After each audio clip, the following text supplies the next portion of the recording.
Our culture is so selfish nowadays. Work's an imposition on me, and I shouldn't have to change who I am to be with you. It's like, actually, that's the feature, not the bug of marriage. You should change. You're not perfect. You are a rap artist. What took you down that path? I didn't realize that consciousness as we experience it could be expanded to such a degree. When the hell did people start believing God is guy in the sky? It can be remarkably practical. Yes, it is remarkably practical. When people actually don't steal from each other, we all get a lot more wealthy. It's a weird paradox where like the less you care about yourself, the more you get for yourself. Mm-hmm. And the more restrictive your ego is, the less and less you're able to access those insights and wisdom. You brought up Drake earlier, right? What if Drake released a Bitcoin song? Well, first we have to get Drake to talk about anything meaningful first. What could rap do to advance the human understanding of the nature of money? I have more money than you, therefore I am better than you, which is like the craziest position to take. There's something about the structure of reality that is language-like, perhaps? Like that's just wood, but you don't see it as wood. You see intelligent design implicit in it. It kind of begs the question, what does it even mean to be alive?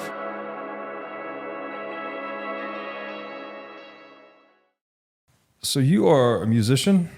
Yes. And I guess you would say a philosopher. Or you have aspiring philosopher. A budding interest in philosophy. That's right. It's never safe to describe yourself as a philosopher. You almost need someone else to do it for you, I think. Otherwise, it's just pretentious.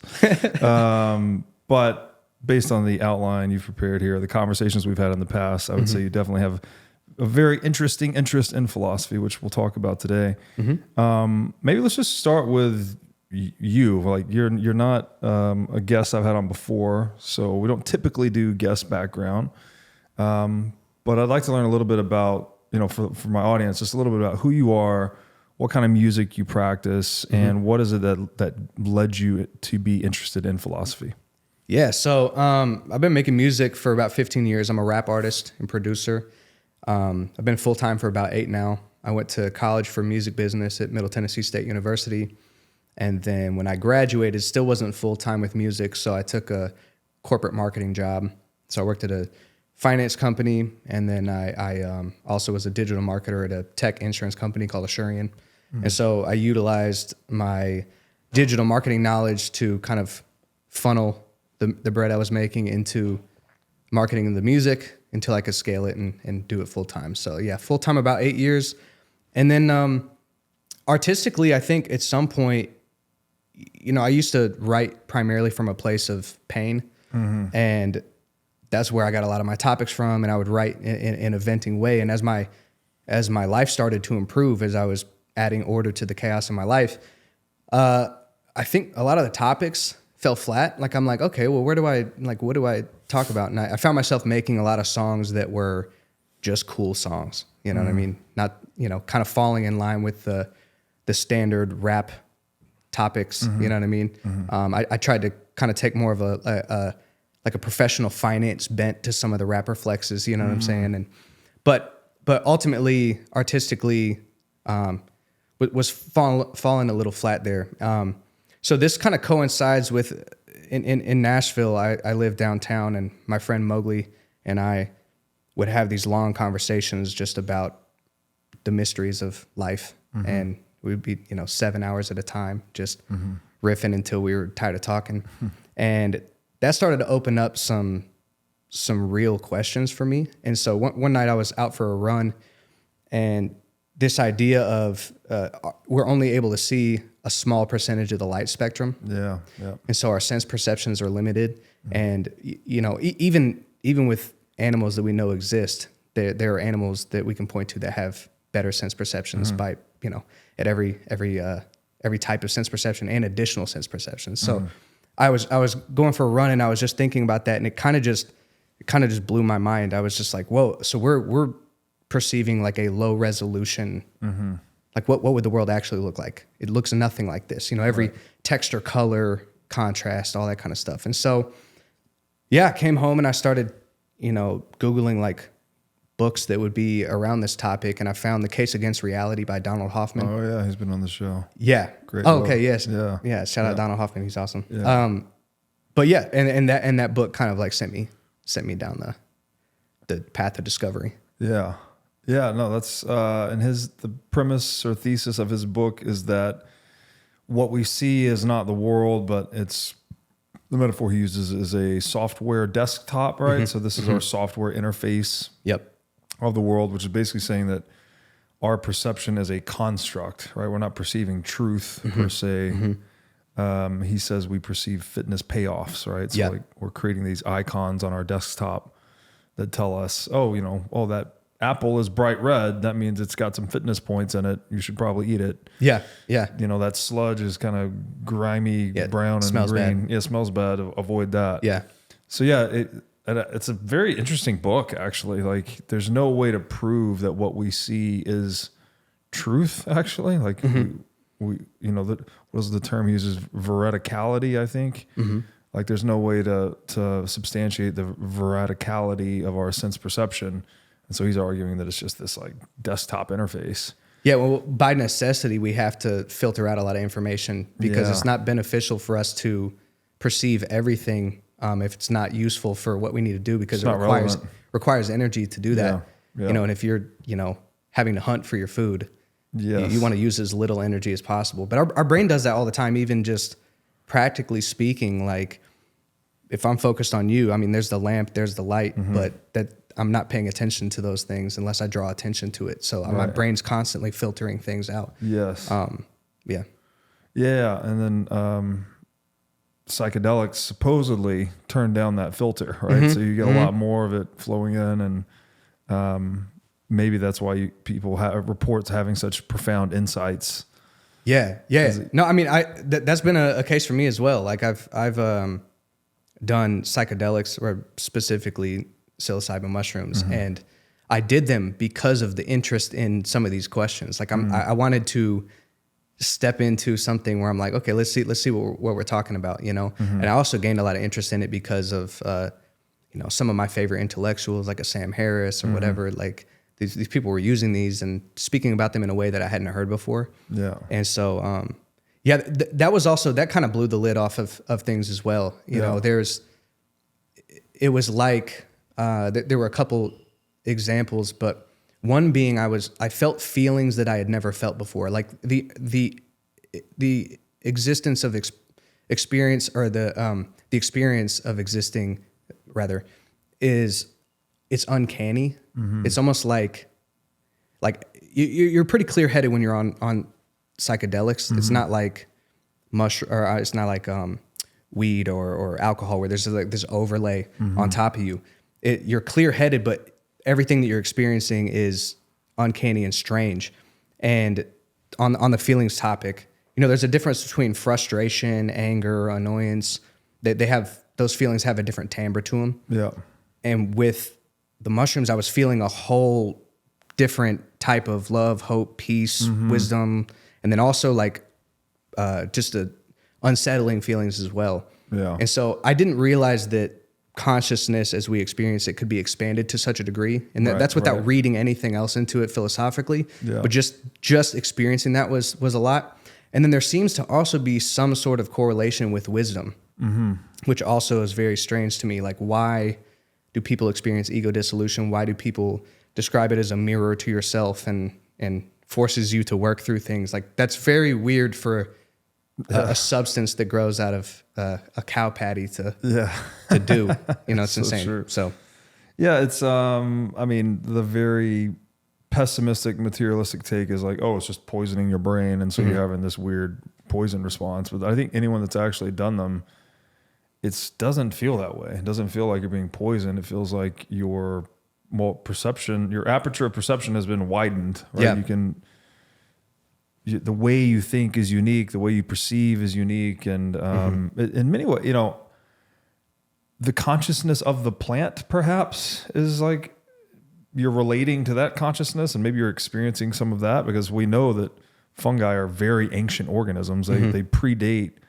They are actually that from which both animals and plants are descended. So the fungus like precedes animals and plants splitting in the evolutionary tree. So it's a very ancient organism. Maybe it's not all that surprising that it expands our consciousness so much, right? Yeah. It has a huge consciousness potentially because it's so old. But I don't know. It's all speculation. So you are a rap artist, hip hop artist. What took you down that path? I mean, that's a very unusual path for a lot of people, especially someone that's Caucasian. Yeah. Most rap artists, I believe, are African American. What took you down that path? And you're native Tennessean, is that right? I was actually born in Illinois, but grew up in Tennessee. Yeah. Okay. So, yeah. Gotcha. All right. So we both grew up in Tennessee. I claim Tennessee. Yeah. I was a big fan of UTC, right? I went to UT Knoxville. I grew up in Chattanooga, though. Okay. I grew up in Cleveland, Tennessee, like 30 minutes from you. Okay, cool. Yeah. So I was a big fan of hip hop when I was young as well. I've kind of grown out of it a little bit. I don't know if it's, the lyrics. I think as I've gotten older, you start to sort of dissociate from some of the lyrics and you're like, oh, what am I programming my subconscious with? But anyways, what took you into that path and what has that experience been like? Oh man, in high school, I don't know. The first time I made music, I fell in love with it. It was just, I was like, oh, this is something that I want to do. I mean, very quickly, I went from making fun songs and experimenting to like, oh, I want to pursue this full time. I was in a few different bands, trying out some different genres, seeing what I liked. And I started rapping at the time just to try that out as well. And the bands that I was in, certain band members weren't showing up for practice, and it was clear that I was a lot more driven and wanted it a lot more. And so, yeah, at some point after a number of failed bands, I was like, I want to do a genre of music where I can be the sole responsible party for my own success. And so I leaned heavily into rap, but I mean, I think there's just something about the rhythmic element of it that really just spoke to me at the core. And then as I grew into the genre and started listening to more people, then the lyricism and the bars and everything about it just captivated me. And so, yeah, I fell in love with the genre and just was like, this is what I'm going to do. Interesting. Yeah. It's kind of it's poetry, right? Or it's something like poetry. Obviously, there's a lot of lyrics that are, how am I trying to say this? In most other genres of music, you're singing along, but in rap, it's more, the emphasis is on the voice and the lyrics. Yeah. And then the beats sort of back up the lyrics, right? So, yeah. So I actually don't think rap is a genre. Okay. Rap is a vocal style. So singing is melodic accompaniment to an instrumental. In order to sing, you have a melodic structure. You've got chords, and you have a key that a song's in. And you're sort of weaving this top line melody. You're using your voice as like a melodic instrument within that framework that is the beat. Rap is a rhythmic accompaniment, so it functions more like a drum. Okay. And that being said, the things that usually dictate a genre are like the instrumentation of the record, or the topics or whatever. But with rap, if you take a banjo and somebody raps over it, you call it a rap song, right? No matter what they're talking about, no matter, Gotcha. So within rap, I think that another appeal of it is that there's a type of rap that would suit everyone, whether or not it's the mainstream idea of what rap is or not. There's so many flavors out there, and also there's a lot more words in a rap song too. So in terms of your ability to communicate an idea, I think you have more words to do that. More words to do it. Yeah, that makes sense. Yeah. Because you see, there's like children's Christian rap songs now, right? Like, so you're right. You can make a rap. It's not about the instrumentation, which you said defines the musical genre. It's more about just that style. Yeah. Basically.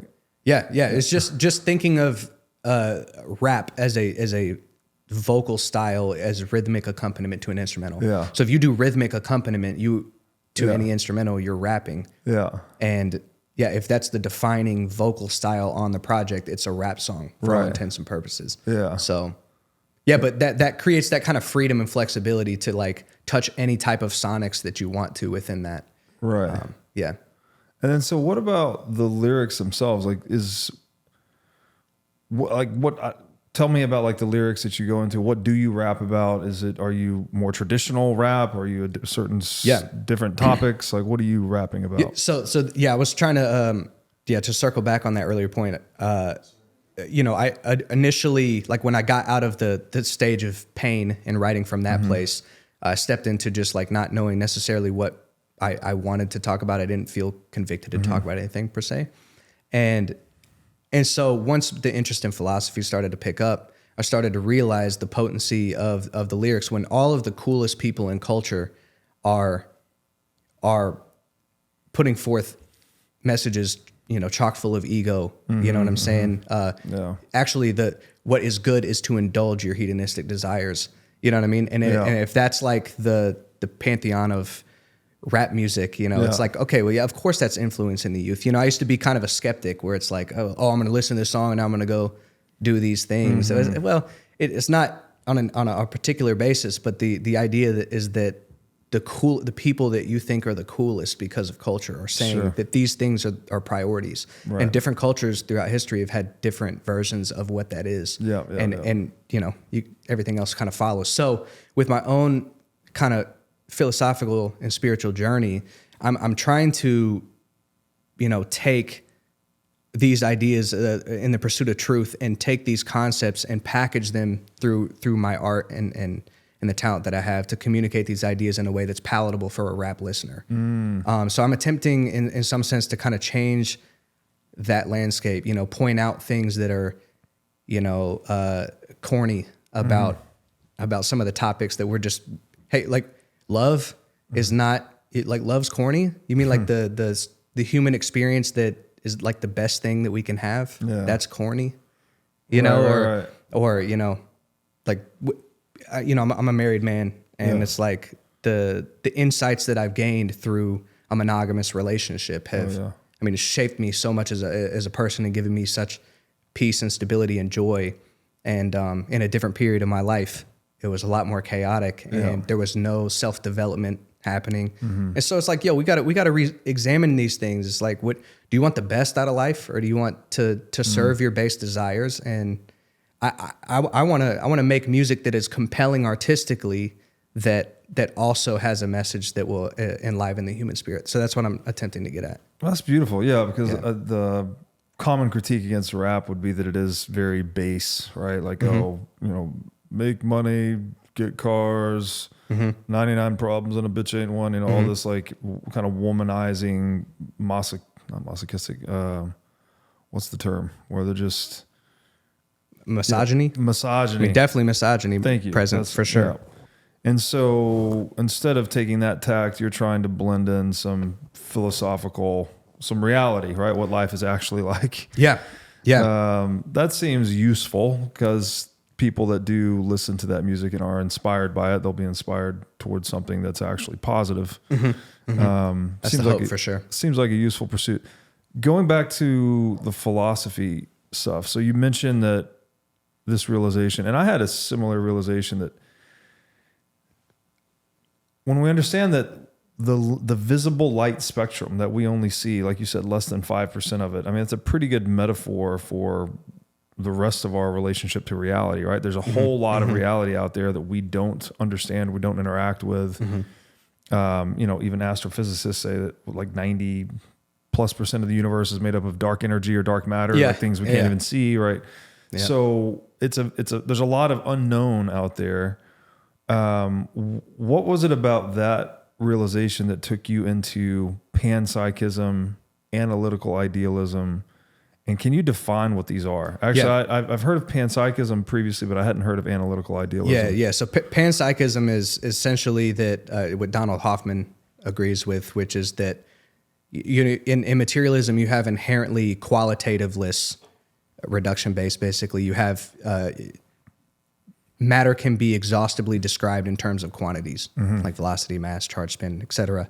Panpsychism adds consciousness as another property of matter. Right. So Donald Hoffman calls them conscious agents, but that as more conscious agents interact, you create more and more complex conscious entities, basically. Right. So basically, the fabric of reality itself is conscious, just at different frequencies. Yeah. So the difference between that and idealism, though, is that panpsychism is kind of like this middle ground where you still have matter as a fundamental base of reality, and consciousness is a property of it. Idealism says that matter is the extrinsic appearance of underlying conscious mentation on our screen of perception.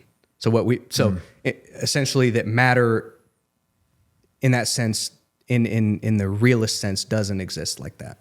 There is an objective world, and there's a correlation between what we experience and whatever it actually is in and of itself. And again, we evolved to perceive certain things because there's a useful way to interact with it. You know what I mean? But at the core of it is it's fields of conscious mentation. Wow, fields of conscious mentation. So that are we saying then that according to both of these philosophies, panpsychism and analytical idealism, that reality is actually conscious? Yeah, essentially, yeah. So there's are some distinctions, but I think both of them are a lot further away from materialism, which is that consciousness. A lot of materialists would say consciousness is just an illusion or a byproduct of material processes, and it actually there's not a soul. There's nothing more than matter. Right. And that has profound implications on very practical things in life. I mean, religion. Sure. All of religious practice is based on some kind of metaphysical view that doesn't square with materialism. Yeah. And so these ideas were kind of like, because they were coming at it from such a scientific, philosophical place, I was introduced to, I came in a different way. I grew up in the church, but the language was very, Bible stories and love, whatever. But to re-experience how to think about some of these things in a more abstract way really kind of set me. I think that's where the interest came in. Is like, whoa, maybe there's all kinds of things that I haven't turned over or taken a good look at. I had a lot of presuppositions that I just were unexamined. Yeah, so that's interesting.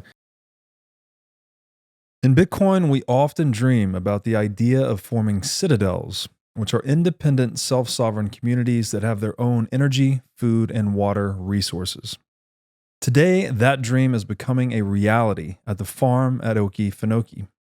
The farm is a 705-acre regenerative agriculture community located at the Florida-Georgia line near Folkston, Georgia. The farm is known as the healthiest place on earth, and it includes orchards, organic standing gardens, regenerative animal pastures, berry fields, and much, much more. Today, the farm features 25 custom-built cabins and has plans to construct 225 more in the years ahead. The farm has its own food, energy, and water sources and is completely off-grid. So if you're looking to join a Citadel community comprised of sovereign individuals, then go to okefarm.com today to learn more about membership. Make sure to tell them that I sent you for a $21,000 discount on custom cabin pricing. Again, that's okefarm.com to learn more about joining this revolutionary regenerative agriculture community. Forget multivitamins and other supplements. Animal organs are the most nutrient-dense foods on the planet. You can get 100 times more nutrients from organs than you can from muscle meats. But the problem with eating organs is that they are difficult to find in stores, they are difficult to prepare, and even when they are prepared well, they often don't taste great. Thankfully, Heart and Soil Supplements has made consuming organ meats so much easier by providing powderized organs in capsule form. Organ meats include everything your body needs to thrive: vitamins, minerals, peptides, proteins, and growth factors. This is why organ meats were the most prized foods for our ancestors. Fortunately for us, Heart and Soil makes these treasured foods easily accessible. So go to heartandsoil.co today and use discount code BREEDLOVE to get started on your journey to optimal health and vitality. Again, that's heartandsoil.co, discount code BREEDLOVE. Have you ever wanted to start a business in the Bitcoin space? If so, then the Wolf Startup Accelerator could be for you. Wolf is the first startup accelerator dedicated exclusively to businesses developing in the Bitcoin Lightning Network. 4 times each year, Wolf brings teams from around the world to New York City to work with like-minded entrepreneurs, pushing the boundaries of what's possible with Bitcoin and Lightning. The program is designed to help early-stage companies achieve product-market fit, develop their brand, secure early-stage funding, and grow businesses that fuel the global adoption of Bitcoin.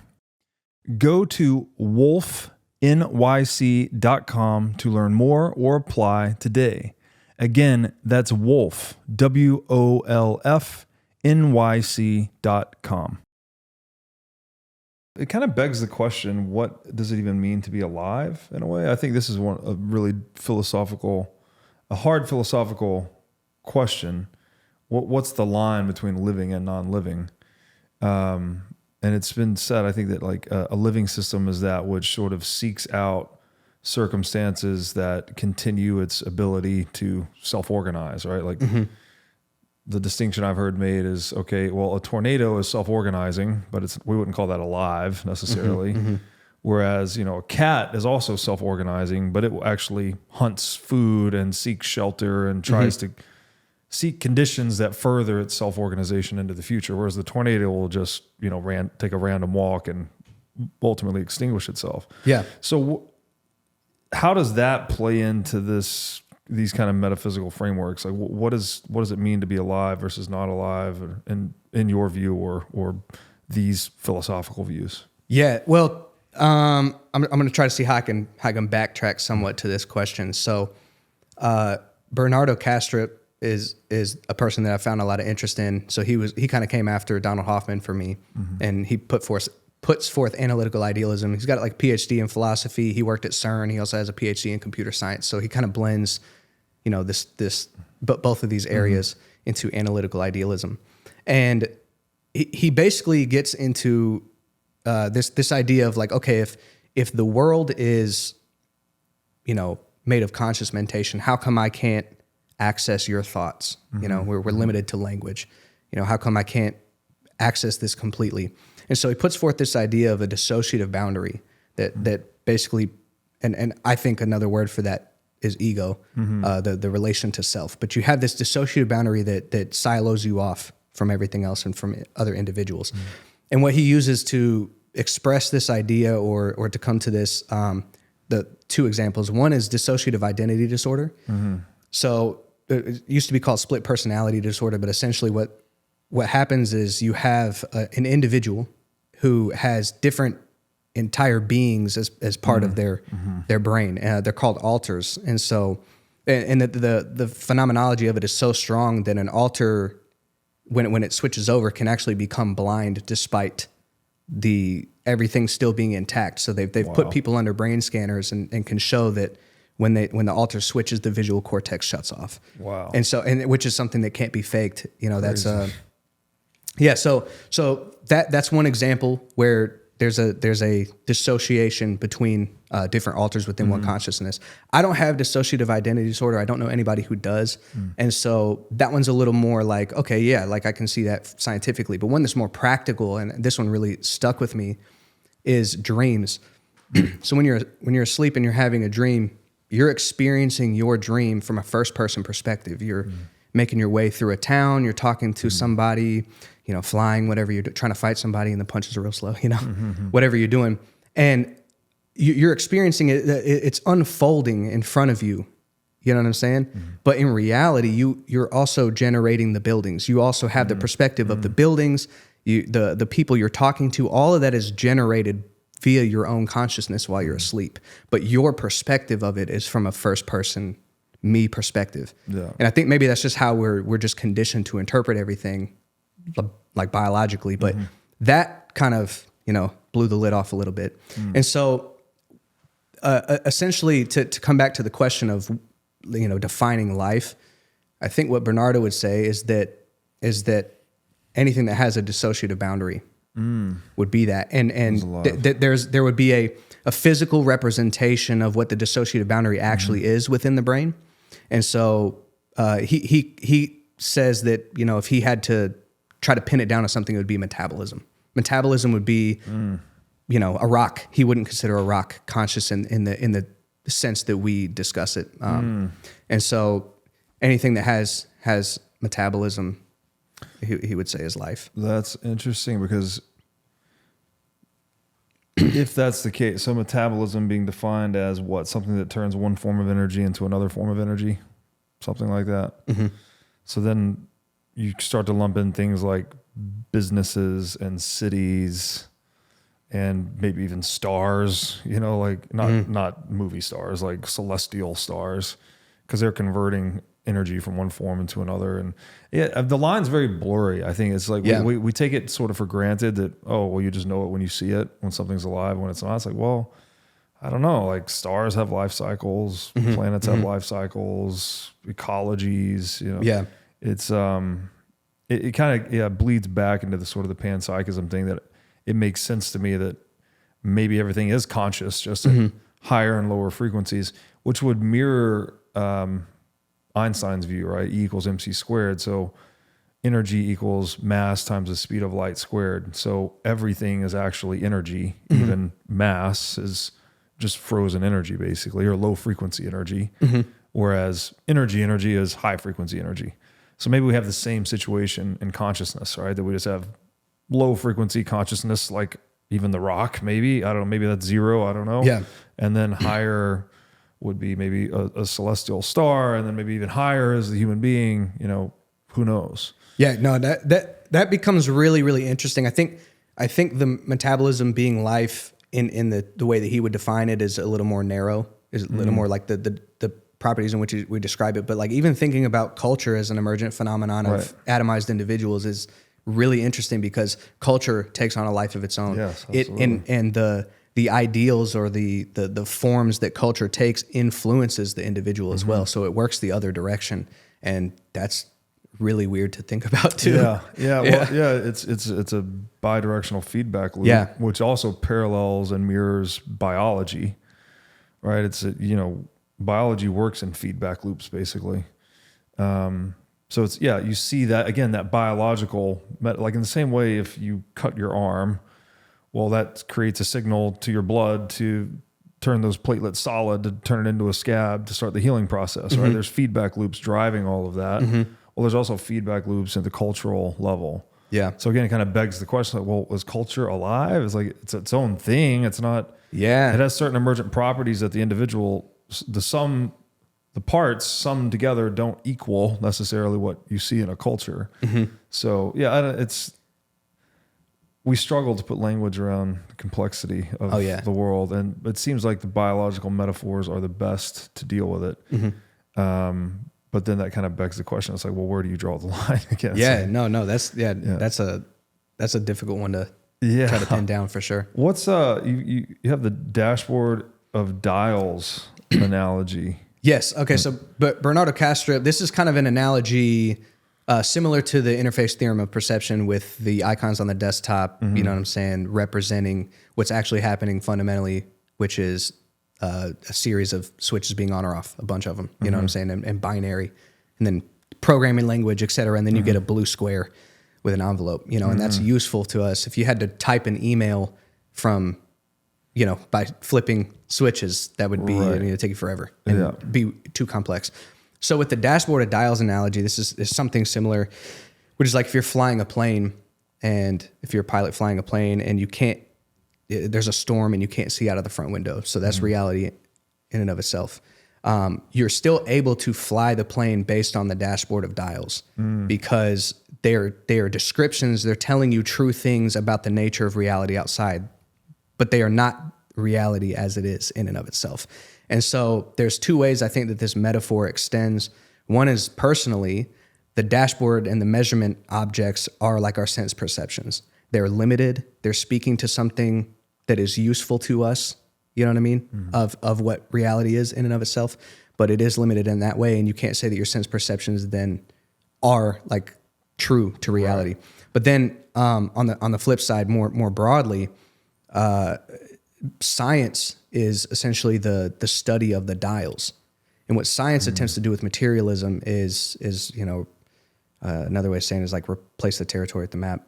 You know, they're and this wasn't always the case in science. You know, science was grown out of a belief in natural order. Yeah. And you know what I mean? And that it used to just be natural philosophy, and then now we separate natural philosophy from science. Yeah. It's split off. Yeah. And but that's actually like more recent than, you know, I think that was probably like in the 1800s. And, you know, and it's weird because I think science is just totally dispensed with philosophy entirely. And it's like, well, like the whole scientific endeavor also has philosophical presuppositions baked into it. Yeah. That you can't escape that. And then also some of the greatest scientists of all time were also believers, and it wasn't a lack of intellect, you know what I'm saying, that brought them to that point. It was a different categorization. So a belief in a natural order and that it can be studied, we are attempting to uncover as much about the natural order of the world as we can. Yes.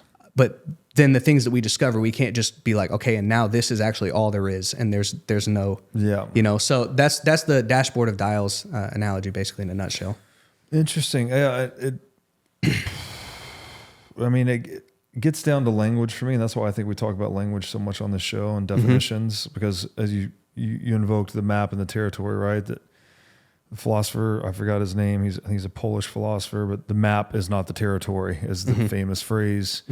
And that's something that is like by definition true, right? If the map ever if it was the territory in all of its excruciating detail, well, then it would no longer be a map. Yeah, right? yeah, It'd be facts. it'd be the territory. Be the thing you're trying to describe. Right. But if you reduce any of the data about that territory to maybe just the polar coordinates or whatever the thing you're mapping, or the topology, you know, whatever is relevant to your purposes, well, then you've omitted some aspects of the territory, and you've emphasized others. And those aspects that you've chosen to emphasize are relevant to whoever's using the map, obviously, right? So it's like a data compression, basically. And it seems like that's what language is doing in a way. It's like we can't, well, first, we already said, we can't even perceive all of reality. Even the reality that we can perceive is too overwhelmingly complex for us to navigate without simplifying it further. Yeah. And so the best data compression technology we have, or the emergent one, seems to be language. Yeah. This is our best attempt at connecting taking minds. my consciousness and your consciousness and connecting them. And so we have to have some agreements on these sounds that are coming out of our mouth. Yes. It's very interesting. Like, I mean, you know, and the sense perceptions are data compression too. So we have like many levels of data compression. Right. Like we can have conversations about our already compressed data if we're talking about how this room looks. Yeah. And that's, you said it earlier too, that's how computers work, right? Is there's like the machine language, and then there's the kernel, and there's the base programming language. And I'm not probably naming these correctly, but builds all the way up to like the software application where you're just clicking icons, right? Yeah. All of that complexity is abstracted away beneath the surface, so to speak. Or all the way up to just prompting an image and getting it. Exactly. Yeah. now seeing it. Yeah. That's crazy. But yeah, AI image generation now is crazy. No, man, language is so wild to think about. Like I think about, so at the base level, there are just sounds that like I'm pushing air out of my lungs in specific frequencies. Also, the fact that we can even do that is wild, right? There's multiple layers to the frequencies, and then somehow information is transmitted through that. But then, like if I were to say, like if I said I hate you, that because we don't have a relationship, that doesn't bother you. But if I say the exact same words in the exact same way to my wife, it's a different situation. It's like, what is going on with that? Like, you know what I mean? Yeah. It's so there's also like context. There's also like the inner consciousness is a context to receive it. Like it's very puzzling.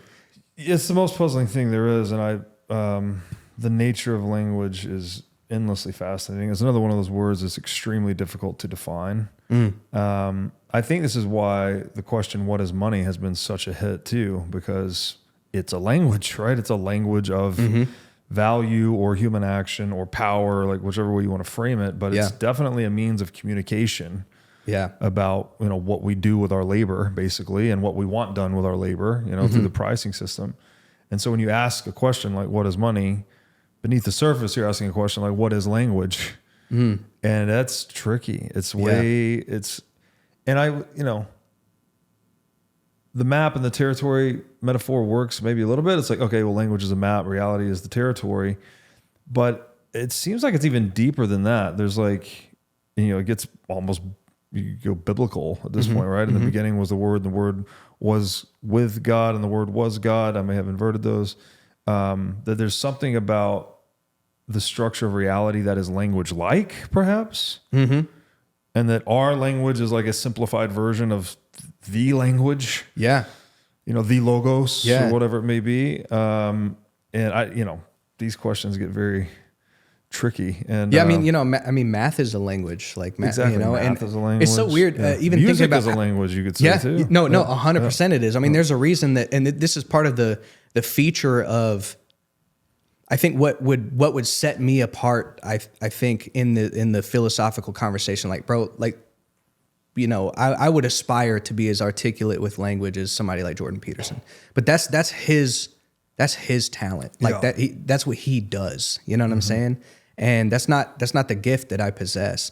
But music is able to communicate in ways that speech just can't. For sure. And I also have the ability to utilize language within that framework. But there's something that the sonics do to you to move you, to make you feel a type of way. And so, Jordan Peterson couldn't make a rap song in the way that I can make a rap song, or understand rap culture, or understand these things, and how I can take these ideas over here and package them in a way that could speak in a different language to a group of people. So and then it's a great point that mathematics can say things in a certain way that natural language cannot, right? Like, obviously you're not going to write a poem in mathematics, but you're not going to formulate E equals MC squared in poetry or natural language, right? So it's like, it's all these different versions of the tool of language that are fit for different purposes. I guess mathematics would lean more towards the objective, and natural language leans more towards the subjective. And then, but there's also art, like even an image, you know what I'm saying? That some of the greatest paintings throughout history say a lot. They're depictions of human experience. There's no words associated with it whatsoever, but it was the fact that it was a creation from a person who was, like even visuals can communicate. For sure. Which is pictures worth 1,000 words. Yeah. No, but that's really strange. So. What is language? I don't even know. It's like that which communicates, and it's like, well, that which communicates. I mean, almost everything communicates, and so that's a very deep, tricky question. A lot of wisdom traditions, religions have dealt with these kinds of questions. What is the phenomenology of the mystical experience? How does that tie into different religions, different domains across time? Like, I've heard Joseph Campbell say something like, the world's religions are just various stories describing the same transcendental mystery we all experience. Something like that. Like, we all experience the great mystery. And we can't describe it, but we try to anyways. And so we write all these different little stories, and some of them become really popular. And the ones that I guess contain... they're are mimetic. They're mimetic. If they're disclosing some kind of fitness payoff, probably they become widespread, and those stories become the means by which we communicate about the great mystery that we can't actually talk about. What is the role of like the mystical experience in all of this? So I mean, I think that was a really hard, that was one preventative question to kind of like jumping into any particular religion. It's like, by design, like, religions are exclusionary in some way, like, because you're making a truth claim. And so if that's a truth claim, then this also can't, what I mean? Or unless it's like a lower resolution or something. But I struggle with the idea of like, all right, so a Christian would say, yes, you can hear God literally talk to you. You can have a profound experience where you can be filled with the Holy Spirit. You can, you know what I'm saying? There's these mystical, spiritual experiences that you can have. Other religions claim the same thing. And so there has to be some kind of explanatory power over that. And so like, some of the examples or some of the counterpoints are, they're all the rest of the religions of the world are lying. And I'm like, okay, well, all right, that doesn't make any sense. The second one is that it's demonic, like all other ones are demonic. And then you have to kind of examine the character of some of the insights, and do the character of some of the insights of Buddhism, for example, square with kind of Christianity. You know what I mean? Because we I think a devout Buddhist would resemble a Christian much more than a sadist, masochist, hedonistic, Jeffrey Epstein's island goer, Diddy party goer. Yeah. And so, that one doesn't square with me either. My pastor, my church said, you can have the kingdom without the king. And I think that kind of is touching a little bit more on it. But all of those, that question, Bernardo Kastrup's model kind of filled that for me, which is this idea of your ego being dissolved. So if you think of your ego, the dissociative boundary as dissolving, and then you get more insight from consciousness at large in that way, then that squares with not only religious experience, but also psychedelic experience, also love. Like in order to experience love or love someone truly, it's a self-sacrifice. There's a prioritization of the other person over yourself, and that grows something beautiful out of it, and something inaccessible to someone who's, and the more restrictive your ego is, the less and less you're able to access those insights and wisdom.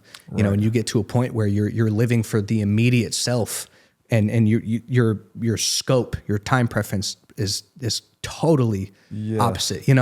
And so that metaphysical model was like, oh, okay, now this allows me to kind of step back into taking like religion seriously in this way, because Bernardo's analytical idealism it's not sufficient it doesn't speak to morals, it doesn't speak to some of these things, so it's not a sufficient of enough metaphysic to just be a religion. I mean, I guess you could say that it kind of mirrors, like, I don't know, like a pantheistic religious worldview. So maybe it would.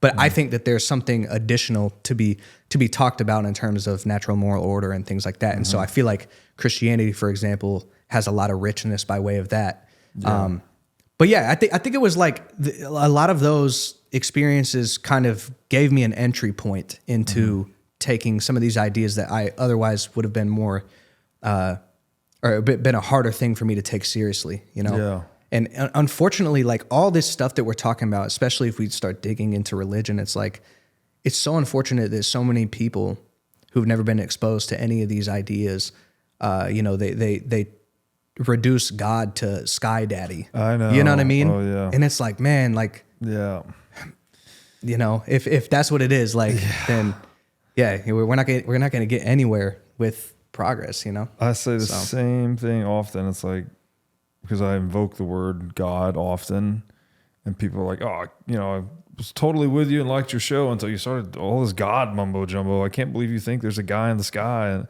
it's like, when the hell did people start believing God is guy in the sky? Like, God's guy in the sky, money is paper. Yeah, when I read the history of philosophy and like Neoplatonism, Neoplatonism inherited the concept of God. Christianity inherited the concept of God from Neoplatonism. And in Neoplatonism, it was never a guy in the sky. It was this principle of unity, right? That all things are one, right? That all things are connected. And goodness. And goodness. Yeah, it was called the one or the good or God, ultimately.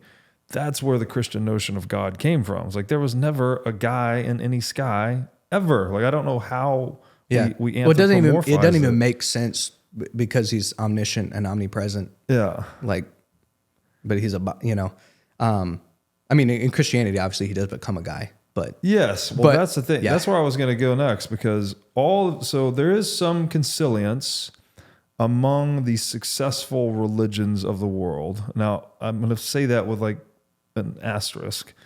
It's not perfect, right? It's not Buddhism does not equal Christianity, does not equal Islam. There's differences, but there does seem to be some commonality in that the ethical dimensions, the ethical, what do we say here? Like the actions that they try to induce their adherents into, right? It's like, love thy fellow neighbor as thyself, love God above all else. Those are the great commandments from Christ. I think the first thing Muhammad did as a prophet in Islam, and I don't know Islam very well, so don't hang me for this. I think his first act was to free slaves. Right. So it's like, obviously the Buddha talked about, liberation of oneself from one's own desires and all of these things. So it's like, there's this common thread of human freedom and love and compassion. And is that like the purpose? Is that we're supposed to take all of this philosophizing about the world and ourselves and how language works and how it all works, and we're supposed to distill that down into a code of ethics or a code of acceptable action? And if so, is that why these different wisdom traditions seem to converge on kind of Christ-like archetypes? Yeah. So, I mean, I think it's, I mean, maybe you're saying this, but from what I'm hearing, it might be, I think it's the other way around, where in the sense that mathematics is a description of a natural order to the universe in terms of the physical world. I think there's also a natural moral order. Like there's a way of behaving that would lead you to horrible consequences or better consequences. And I think what the approach of religion is and philosophy is to try to extract as much of what the natural moral order is. I mean, even our justice system, you know what I'm saying? Like Plato, a lot of the concepts that is based on come from ancient Greece, and you have Plato, whose idea is that justice is a transcendent form that predates all of this. And so there's an attempt when you're building out a society to emulate principles that provide a ordered society. So to me, like the fact that there are poles kind of indicate, like, you know what I'm saying, that there's something true about that. And then another kind of thing to touch on is like this ego idea is, I think all the religions touch on ego dissolution. Like ultimately, if you were to describe Jesus as anything, it'd be the most egoless person. You have God incarnate. Yeah. You know what I'm saying? That makes himself the lowest and you know, takes on the sins of every person, even his enemies, even the ones doing it to him, onto himself. It's like it's the most egoless that you can think of. You know, Buddhism is essentially attempting to disconnect from desire completely, right? That's an ego dissolution process. And it's like you get insight as a result of that. You know, and in a non-religious framework, you have mushrooms, which seem to have a wisdom component. That's my explanatory reason for why that even exists at all, is because you experience ego dissolution, you feel more connected, and because that there's an emanation of wisdom that happens. And so I think that at least that's the framework that I kind of look at. And when I'm thinking about Christianity too, it's like I can't think of a sin that is not ultimately a result of ego. Of course, Oh, and one more point. I feel like, and this, a lot of people would disagree with this, but I think that the Abrahamic faiths and even Hinduism and Buddhism and Taoism, like I think that in terms of closeness to each other, they're so much closer than like a full-on materialist hedonistic person. Like that are subservient to nothing, that you know, you're leaning into. They're nihilists, basically. I don't know. So it's a lot of great points. And then I think again, all the way back to Neoplatonism, that reality is adhered by this principle of unity, that we are in one. There's a oneness to the whole thing, right? So to emulate that is to realize that you and your ego construct are not actually separate from the world, that you are actually fully a participant in the oneness of all things. And in doing that, it sort of,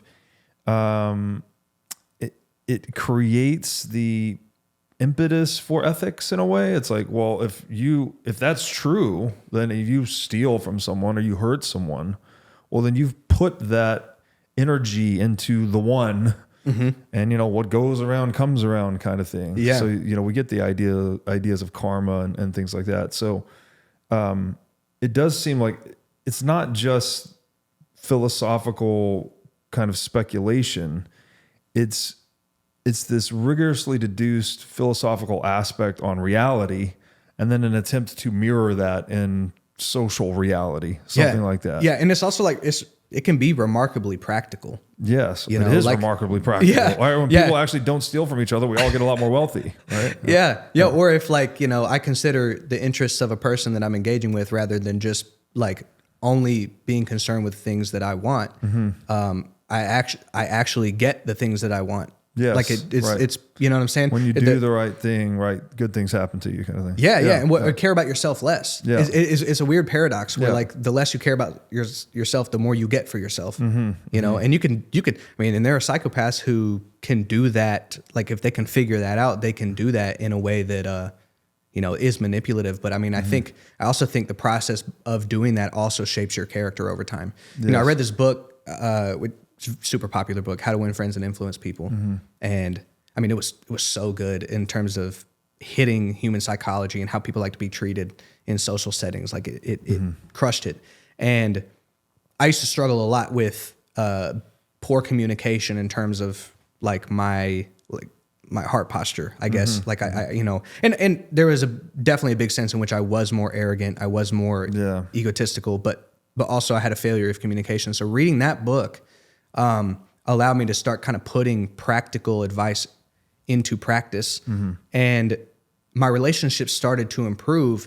And then over time, just by communicating in that way, it started actually, instead of just being like, all right, I'm going to practice this technique of listening to this other person so that they'll like me more, right? Which it is an effect that happens, but if that's the motivation, it's like, it started to be like, oh, actually, because I've now listened to this person, I've realized they had something valuable to say, and I thought I was the only one that was adding value in this conversation. Right. And so now I'm actually interested. And so you develop an interest in people. It becomes less about that. And like, so I think it, again, kind of works both directions. Yes. So you can come in with a more selfish intention, but if you put into practice some of these, you know, you're actually listening to the person, that can actually shift your intention. Yeah.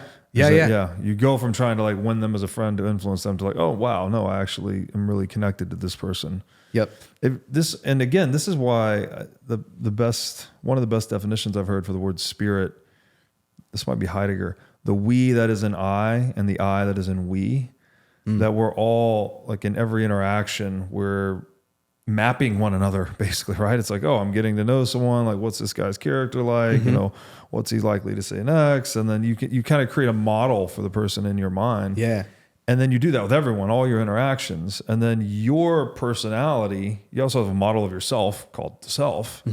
Yourself and your personality becomes amalgamated with all these other models, right? Like, especially the people you find awe-inspiring or successful in whatever dimension you want to be successful in, you're more likely to imitate them. And so like we're constantly programming ourselves over time in this way.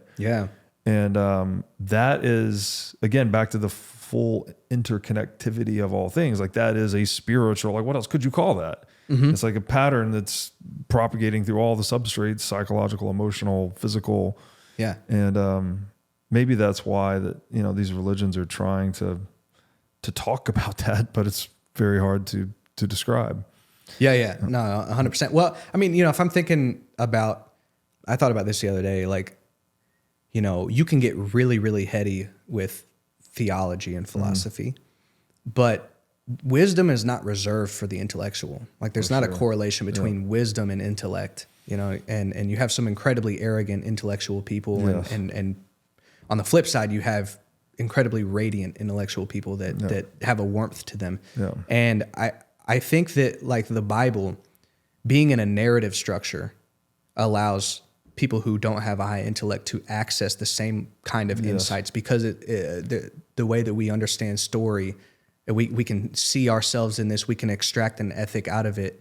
It's a lot easier and more accessible. And so I think that's also speaking something to the potency of the Bible, is its ability to do that, you know? Like some of the most, I mean, some of the greatest people I know wouldn't be able to have this conversation. You know, my grandma, she, you know, if I try to have any of this, she would just listen to me and be so sweet, and she'd be like, sounds great. But the reality is she doesn't fear death.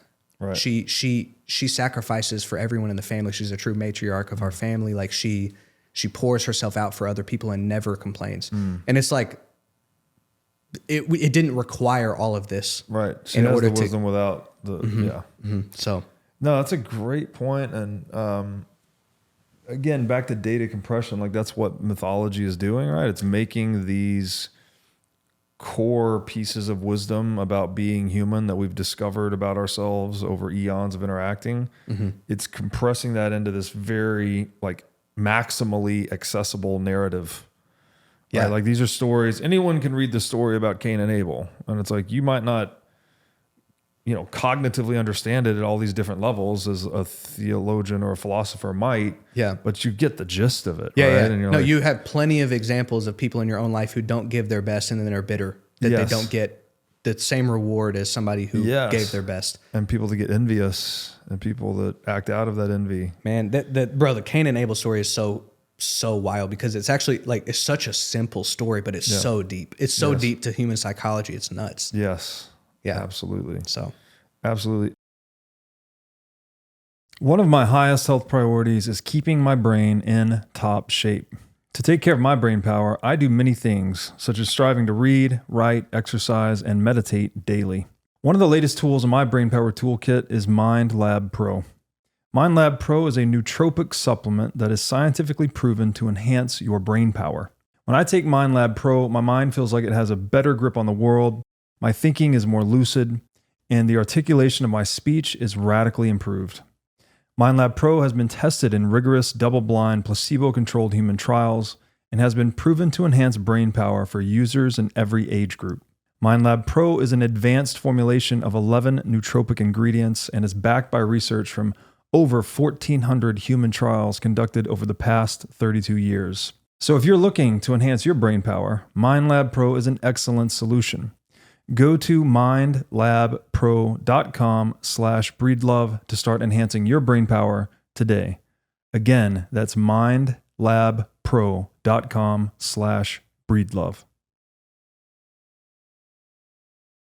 Before starting the What is Money show, I spent most of my career as a CFO, overseeing internal technology implementations and business acquisitions. Over the next 10 years, it is projected that over 12 million businesses in the US will be sold. If you are an operator running a business generating between $5 and $200 million of revenue, and you're considering selling your business within the next decade, then there is a significant opportunity for you to deploy technology to streamline business processes, reduce operating costs, and enhance the multiple your business ultimately sells for. To this end, I am partnering with the team at Emerge Dynamics, a firm with decades of experience in maximizing the value of privately held small and middle market businesses. Go to emergedynamics.com/breedlove to learn how you can build an attractive, high multiple company that maximizes your return when you fully exit. Again, that's emergedynamics.com/breedlove. You're saying that a lot of this analytical idealism, it echoes Platonic and Aristotelian concepts. What was the chair example? yeah, so this is just a really interesting like thought experiment for me. So I mean, as far as the Platonic ideas, the forms, a materialless, transcendent form squares perfectly with idealism, right? There's something out there. And then Aristotle takes those forms. He doesn't like how out there it is, and he kind of puts it implicitly in the object. But then just thinking about, like, so I take this example of a chair. Like you look at a wooden chair, and you're like, what is that? Well, it's made of wood, so it's just wood actually. But then there's a chairness, and even that's kind of hard to define. There's a form to it, but like you couldn't make a chair. You couldn't take the shape of a chair and it be made of whipped cream. That's not a chair. Sure. You know what I'm saying? Right. But it could be made of metal, or it could be, it could look differently. But I think what's really cool is the idea that if idealism is correct, and this is a physical representation on our screen of perception of an underlying mental, conscious entity, then when you're looking at the chair, you're actually literally looking at the idea of the chair. Right. And I thought about that when I'm like looking at a car. It's like a car. Well, hold on. Let me come back to the chair thing before I go to the car. But it's like if I were to take wood and I were to just throw it, try to throw it together, it would never make a chair. Right. And there's design in it, and I think it's where there's a philosophical line because you're like intelligent design. Yeah. But there's this philosophical line and way of thinking where it's like if you're a materialist, you're like, yeah, of course there was an idea that made the chair, but if you go deeper, I think that it's like that would not exist Like that's just wood, but you don't see it as wood.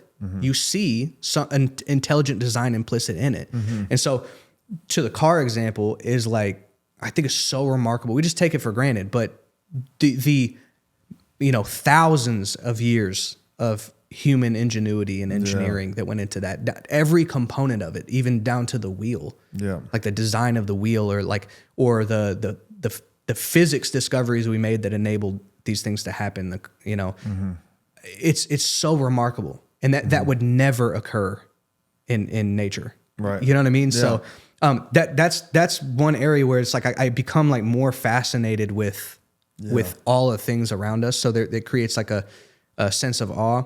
And then this is a little more like out there, but and so I'm not claiming this necessarily, but I think it's a fun idea. It's like when I come out of my house, we have like a really wide street, and so I can see a lot of the sky whenever I come outside, and that's probably one of my favorite things. And if idealism is correct, and you're seeing conscious meditation at large, say the extrinsic appearance of God's mind in some sense, it's like, man, looking at a sunset or a sunrise and just like taking stock of the fact that beauty exists, and that is, a reflection of a transcendent being of good it's pretty potent in terms of changing your mood. So anyway. Easy way to access something to be grateful for, right? Just taking a step back and looking at all of it. Gratitude's an amazing thing. Like if you can find a way to just take stock of the little things in your life and just take a moment to be grateful for them, I find it diffuses anxiety, bad mood, all these things. And the stuff on the chair, like the manifestation of human ideas in material form, it really is, if God is the creator and we're made in God's image, then to imitate God is to create. Right? And that's what we've been doing across all history. And those creations blend in with one another, and they compile and they amalgamate into different things. Like you brought up the car. Well, the car is a lot of different creations smashed into one thing, and the process never stops, right? Like now we've got Bluetooth and digital screens and all these backup cameras, like all these new things happening to cars all the time. And so, that's just, I don't know, like it's real easy to take for granted kind of the technological paradigm you're grown up in. You're just like, these things work. But man, when you really take a step back and look at it, it's dude, the phone is so crazy. Like if you took this black box, this little black rectangle, and you brought it back like 1,000 years ago, and you go, hey, I'm from the future. And when you get there, this is the most important device in the world. And then and if you were to explain the way that it works, you're like, they ask what does it do, and you can't really explain what it does because it does so many things. If you talk about apps and it replaces so many objects, so you're like, it's kind of like an everything thing. But the way that it works, all of this works because we sent robots to space, and then so we built robots, sent them to space, and then we built towers that communicate through invisible waves to show you a photo of a cat. Like that's insane. And we just do that. And like everybody's just watching TikTok videos the whole time. Like this incredible feat of human engineering is just taking place all the time. I saw a meme the other day on a phone, of course. It said something like the fact that people don't believe in, spirit or God or universe or karma, yet we fully believe that, invisible Wi-Fi signals bring us the image of the cat to our phone. It's like we had, there's a perfect technological metaphor sitting out there for how there's a C.S. Lewis. That's a great point. Too. He says something, I think this is C.S. Lewis. He talks about if you dissected obviously he's pre-internet. So he's like, if you dissected a radio, you could look at all its component parts and all the things, but you would never understand how a radio actually works just by dissecting its parts. That it's actually tapping into this broadcast wave that you can't see. And he was analogizing that to like, how humans relate to God and the Holy Spirit, that we're like, you could break us, Yuval Harari recently said, I've never cut open a a person and seen a soul inside. It's like, well, you've never cut open a radio and seen a radio wave inside either. Yeah. Right. It's like, it's not materialistic reduction. Yeah. Or the music. Or the music. Or the music in the radio. Right. Or the music. Sounds, yeah. Right. So you're not, we're tuned in to something, right? That this larger force or whatever it is that animates us. And I'm sure you know the C.S. Lewis quote about the duck. I'm not sure. Oh man, so I'm gonna paraphrase it a bit, but it's basically a duck has a desire to swim, and thus there's water. You know, humans have a desire to eat, and thus there's food or whatever. And he said, if there's a desire within us that cannot be satisfied by anything of this earth, maybe we're made for another world. And I'm like, that's pretty powerful. Yeah, indeed. So this is a good segue, I think, in entrepreneurship, because all of this, made in the image of God, we are creators, right? And this is, again, it's so, you said it earlier too, like, it doesn't matter how long presumably natural selection did its thing, it's never going to create a Tesla Model 3, right? Like, you know, it could be as many hurricanes and earthquakes and whatever. So evolution had to give rise to something like us to take control of that design algorithm in a way. Like, you know, evolution does things very slowly, very conservatively.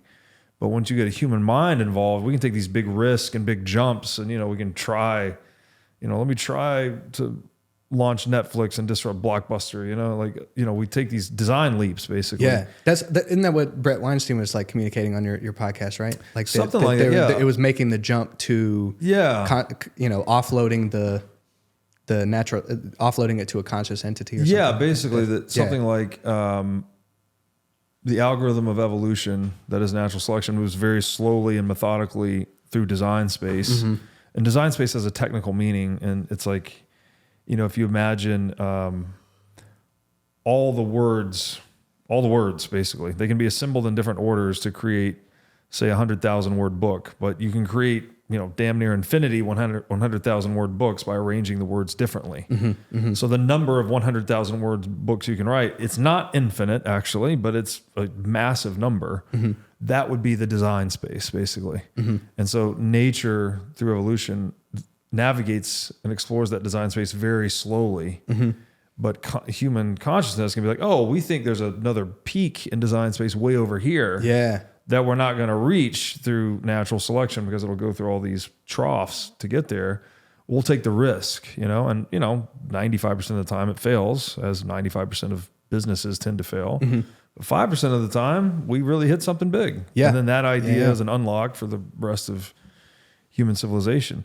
So entrepreneurship is like, I think it's the thing that should be most celebrated about human beings. It is us engaged in that creative act where we're imitating the creator, right? And so I guess we could start with like technology. Obviously technology is the product of entrepreneurship, but technology today seems to be really leveling the field, where we have a lot of decentralizing forces coming to bear, like the internet, like Bitcoin. You know, we've moved from kind of like a top-down broadcast media paradigm to a many-to-many digital media paradigm, as we're doing right now on the show, right? I'm not a broadcast journalist, but I'm just a guy with some mics and some cameras, and we just put it on the internet. So how do you think technology is leveling the playing field for entrepreneurs? There's a ton of ways that it's doing that. I mean, if I just look specifically at like the music industry, there was a time where, if you go back to even CDs as a medium, in order to get your CD in Walmart, you had to have major label distribution. Like there's no access to it. It's a gate kept thing, you know. And with the exception of like some like rack jobbers, but they're like independent that might be able to get you a little spot, you know, more of like an independent kind of release. But the idea is like if your CDs weren't in Walmart, you weren't in the game. Like, you know what I mean? In terms of being discovered and building a crazy fan base, because the way that the average consumer found music was to walk through and find CDs. Oh, I've heard of this person. Let me pull that, or get the now. You know, let me listen to the hits that I should be paying attention to. And, you know, fast forward to today, like my music is distributed to all the major platforms for virtually free. You know, it's minuscule amounts of money, and I'm on the same platforms that Drake is on. So, you know, if you listen on Spotify and you like Drake, it's like, cool, you can also find me there, and there's no friction to doing that. So even in that sense, it's like, okay, now we're actually playing on the same field. You know, independent artists can access where the consumers are listening. And then you come down to, even from a marketing perspective, with the introduction of social media, you now have a direct to fan channel for marketing. Content has been democratized. I mean, you take your phone out. Basically, everybody has a smartphone at this point. You know, take a phone out, create, post. There's no friction. There's no barrier. You don't have to spend any money to do that. And yeah, I think what that does is, you know, in the old model, you have gatekeepers. You have people, and you're at the whims of like their decisions. And so if you have a captured, an intellectually captured, record label system or something like, hey, we're only going to sign artists that are putting forth these messages, as obviously we've seen that being a case a lot recently. Yeah, like that's they're the ones that get to push the button on culture. It's like the money printers, you know. We're the one that get to kind of affect that, and then also it doesn't allow for. It's really not a model even for what's the word I'm looking for? Merit. Like it's not a merit based system at all. And so now with how everything is being removed, like you can have a comedian in rural Kansas who like otherwise never would have made it because he's not in New York or LA. He's not rubbing shoulders with the people that would allow him to get, you know, opportunities in that way. But he can just make a living and a splash just by providing good music, providing value. Yeah, exactly. So I mean, I think the way technology is going is amazing if you're a proponent of freedom. Yeah. You know, and honestly, you're seeing people freak out about it. Yeah. You know, what happens when Elon Musk buys Twitter and he's like, yeah, we're actually not going to put filters on, you know, what happens when, I don't know, it gets really like there's a panic. Mainstream media, we can't control the narrative anymore. These, you know, like Joe Rogan bringing Donald Trump on, it's like, hey bro, y'all are cooked. You know what I'm saying? So anyway, I think that it's bringing more, you know, meritocracy and more freedom to the environment. Technology is providing that, and I think that's an awesome thing. It's definitely an awesome thing, and yeah, I guess it does largely come down to reducing the distribution cost, right? Like, I mean, podcasts are an easy example.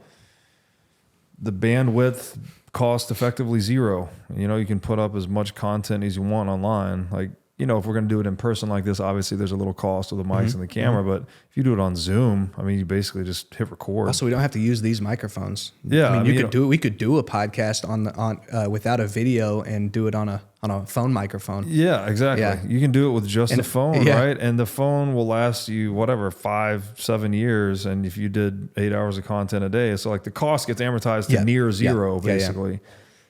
Whereas in the old model, it costs a lot, right? It costs a lot of money to get airtime. And so same as you brought up with Spotify, that, you know, instead of having to go, like, you know, print these CDs, ship these CDs to the store, all the back, you know, the label stuff behind that gatekeeps which artists can even get on those store shelves or not. Now it's like you just, I guess you upload a file to Spotify, right? Yeah. That's it. You record it and upload it. So when we lower the cost of distribution, we create conditions in which merit reigns, basically, versus a model that's more political and maybe even maybe suffers from nepotism too, right? That you know, who you know, and, you know, families working, getting favored deals and all this stuff. So. Which is definitely a thing in the music industry. Yeah, and it's a thing in all industries to some extent, but at least the internet seems to level the playing field, as you're saying, right? To some extent. Obviously, it's not perfect, but it's a step in the right direction, to say the least. What are major labels doing to, like, they had this old model on lock, right? And they probably took a much larger percentage back then, I would assume. And now I guess Spotify probably takes a percentage. Like, how have record labels and their relationships with artists changed as a result of this paradigm shift? Yeah. I mean, the record labels are having to shift a lot of how they do business. It actually, surprisingly, the record label and Spotify relationship was inverse. It was for I think, I can't remember if it was a period of 10 years, but when Spotify first came on the scene, they're like, hey, we want to like allow people to pay a flat rate and listen to these songs as many times as they want. And the labels were like, well, if you want our catalog of every song that anyone's ever listened to, really, then you're going to have to give us a significant kickback. Like you're going to, you know what I'm saying? And so they were almost like paying licensing to the companies. But because of the independent artists, they've shifted their model a lot. They used to sign artists and do artist development for the people they thought that they could grow into a superstar. And, you know, and then when CD sales were around, you'd get $20 a CD, and that's the primary consumption method. So, you know, you could have an album go diamond, and it's 10 million record sales, and just make so much money off an artist and everything. Now, like, artist development is you know, practically non-existent, because now what they can do is seek out who is already organically gaining traction, pluck them for a single deal, and then, you know, give them some money up front, you know, run it through their system, make some money on the back end, and cut it loose. And honestly, I'm actually not mad at that, you know, situation. I think a lot of artists could benefit from that. I have a friend named Nick D, who, you know, he's probably got 4 million monthly listeners right now. And he did that. He had a song that went kind of viral called Fine Apple. He's fully independent, and a label bought it for 6 figures, ran it up, and then he recreated his single success over and over and over without even needing that song. And so he just took that money up front, utilized that money to, you know, market the rest of the singles, and like Fine Apple's maybe not even in his top 10 songs anymore. Oh, wow. You know what I'm saying? And so I think that can be a really effective thing. I'm not mad at that. But another area where record labels are going is they're trying to build out direct to fan platforms.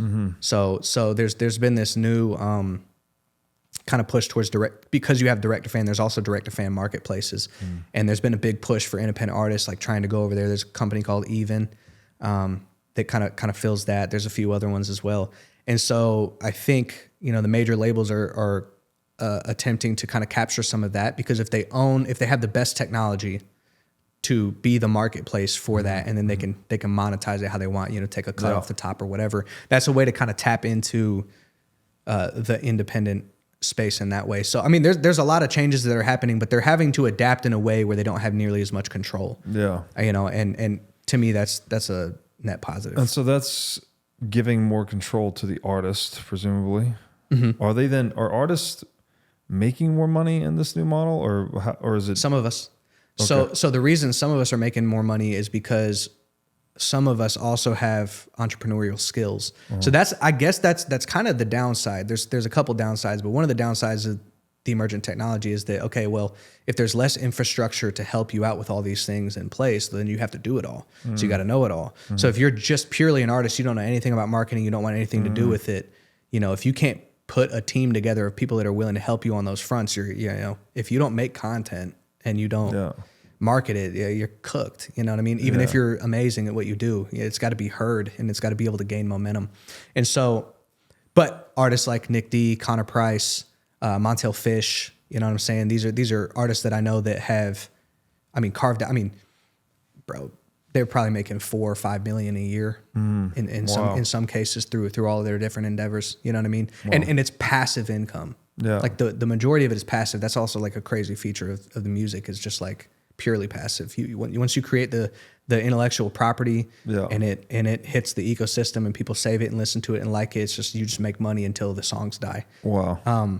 So that's a really cool part. But in some sense, they're not making as much money because but it basically more. I think there's an aggregate more money being made, but it's distributed more across people that otherwise wouldn't have had an opportunity. Got it. So the market space has grown. I mean, obviously depends where you circumscribe it, right? Like talk about live events plus Spotify plus there's not even CD sales anymore. People still buy songs though, right? They buy singles online, and some people do that. That was like the intermediary thing, iTunes. Right.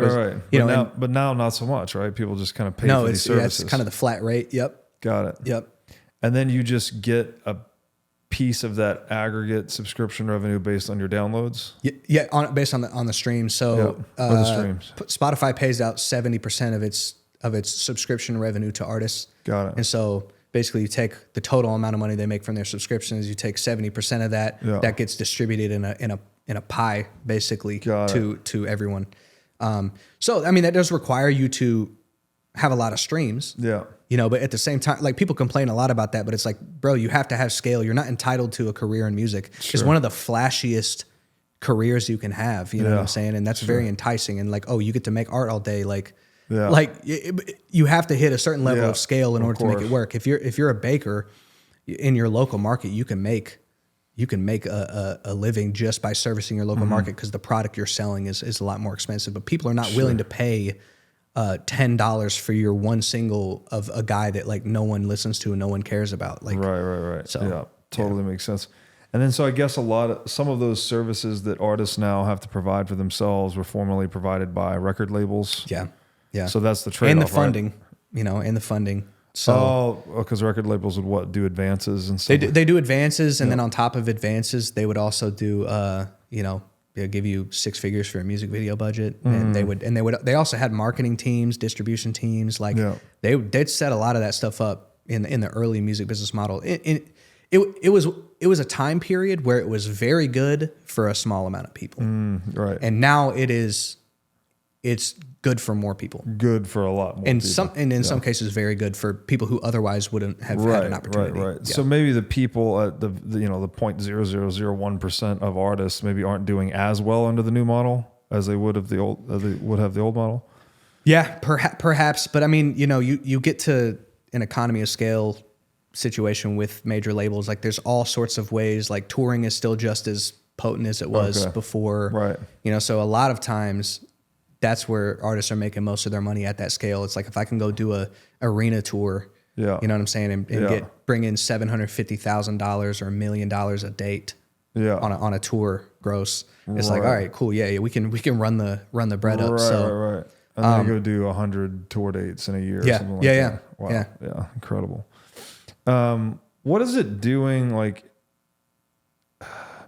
what is this doing to music? Because the other thing I've noticed with music, the genre distinction actually seems to be dissolving as well, right? You hear a lot of the, especially in the electronica kind of domain. I was at Burning Man this year. Like these songs just mix, you know, like classic rock, country, rap, techno. Like it's all just blended together now. So how is technology changing the actual composition of music? Yeah. Well, I mean, okay, so if you were talking about the reduction of cost, it's like a home studio is totally affordable and feasible for most people nowadays. Yeah. And again, at the very base, you could do all of it on your phone and release it. Yeah. So without a music studio, you have a microphone, and they have, you know, digital audio workstations on apps. Yeah. So you could do that. But even just like a basic studio that would give you a professional enough product, it's like, okay, well, there's way more home studios now. You don't have to now pay $100 an hour to record at a major studio. And so you introduce all these new people who are attempting to be creative, and the creation process is like you're influenced by all these different people. How do I try to find something that is new out of those? You know, how do I mix this with that? And so I think that's what's happening is you've opened it up, and now you're getting a lot more mixing going on than the siloed thing that was happening before. But I think that's a great thing, because then it's like you can find, I mean, there's probably a genre of music that is a blend of two genres. It's actually like your favorite thing that you've heard. Yeah. You know what I'm saying? It speaks to both things. Maybe it's got the rhythm of this genre that you like, and the melodic brilliance of this other genre. Yeah. And the algorithms for serving you up content are great too on Spotify. So like, you can listen to that song, and if you really listen to that song, they're going to serve you up more music that they know that people who listen to that song like. And like, that's awesome. No, it's been so good, because I have like an affinity for, I guess it's called like deep house. It's like electronic, but it's, I don't know the words to describe. It's a little more rhythmic. It's a little less tech. It's not womp, womp, womp, womp techno. Yeah. It's like kind of slower.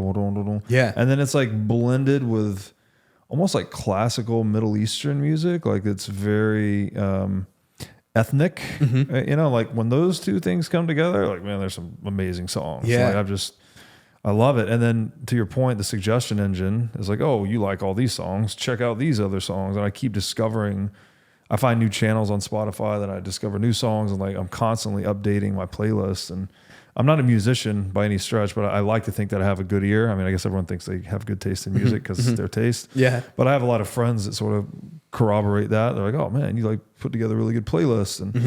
And so I'm not doing it just for me. I'm kind of like trying to, all right, we got a party coming up. I'm going to try to put this good playlist together. And Spotify's just been an unbelievably useful tool for that. Yeah. And also just as a discovery tool for artists, it's amazing. Yeah. Because of the algorithm, it's like, well, the algorithms actually in Spotify prioritize success. It's a lot of it is merit based, because if I have a song that does 10,000 streams and has 5,000 unique listeners and 2,000 saves, like the saves to listener ratio, if it's very high, Spotify, it triggers the algorithm to go, okay, this is, this is probably a good song. We should find what the lookalike audience is of this subset of people and serve it up to these other ones through Discover Weekly, Release Radar, radio. And so like, I mean, I would say, dude, I've had probably over 6 million streams just off of discovery via Spotify's algorithms. Oh, wow. Like free marketing, 6 million streams to listeners that have a high chance of liking my music. Like, that's insane. And I get paid for that. That's amazing. Yeah. Is it, okay, so is the algorithm just basing it on, say, your audience members, and it's finding audience members that are similar to them, or is it looking at your music and assigning certain tags to it, and then looking at how your particular song is similar to another song that someone else likes? Like, how is that algorithm actually matching? Yeah, I think they do it by listening activity. Okay. And so here's how you could mess your algorithm up is if you're a house DJ and you do a collaboration with a bluegrass group, and if that's a genre blend that like people who listen to deep house aren't into, if you did, let's say you did it with a really popular bluegrass group, okay, well now you're similar artists, you have this crossover of this weird archetype of listener because you've done a collaboration that didn't make sense. And now whenever you have a song that's performing well, it's trying to serve it to bluegrass listeners because it's like, they're probably going to like this. Gotcha. So yeah, it's based on listening activity in that way, which, kind of speaks to the importance of like not doing things that don't mesh well with your brand. So you have to focus on an audience then. Yeah, well, or just the collaborations are where it really gets messed up, because whatever songs you make, whatever style of music you make, there's somebody out there that's making something similar. Yeah. And so over time, if your songs are getting big, like the people that come back to your music and listen to it more often, they have they have similar sounds as they go to. So they tend to find their way. Gotcha. Yeah. But okay, AI. I had a guest on the show recently, and he basically was beating me over the head about, I can't believe you're not using ChatGPT yet. Like, download it, use it. And now I'm using it a lot, and I've been using. It's just changing everything. Like, it's the way I write. It's an incredible tool. Yeah, it's insane. One of the things he did, I don't know if he did this with ChatGPT or he did it with a different LLM tool, but he had it like write a country song. It's like, write a country song about Mr. Breedlove and yada, whatever it was.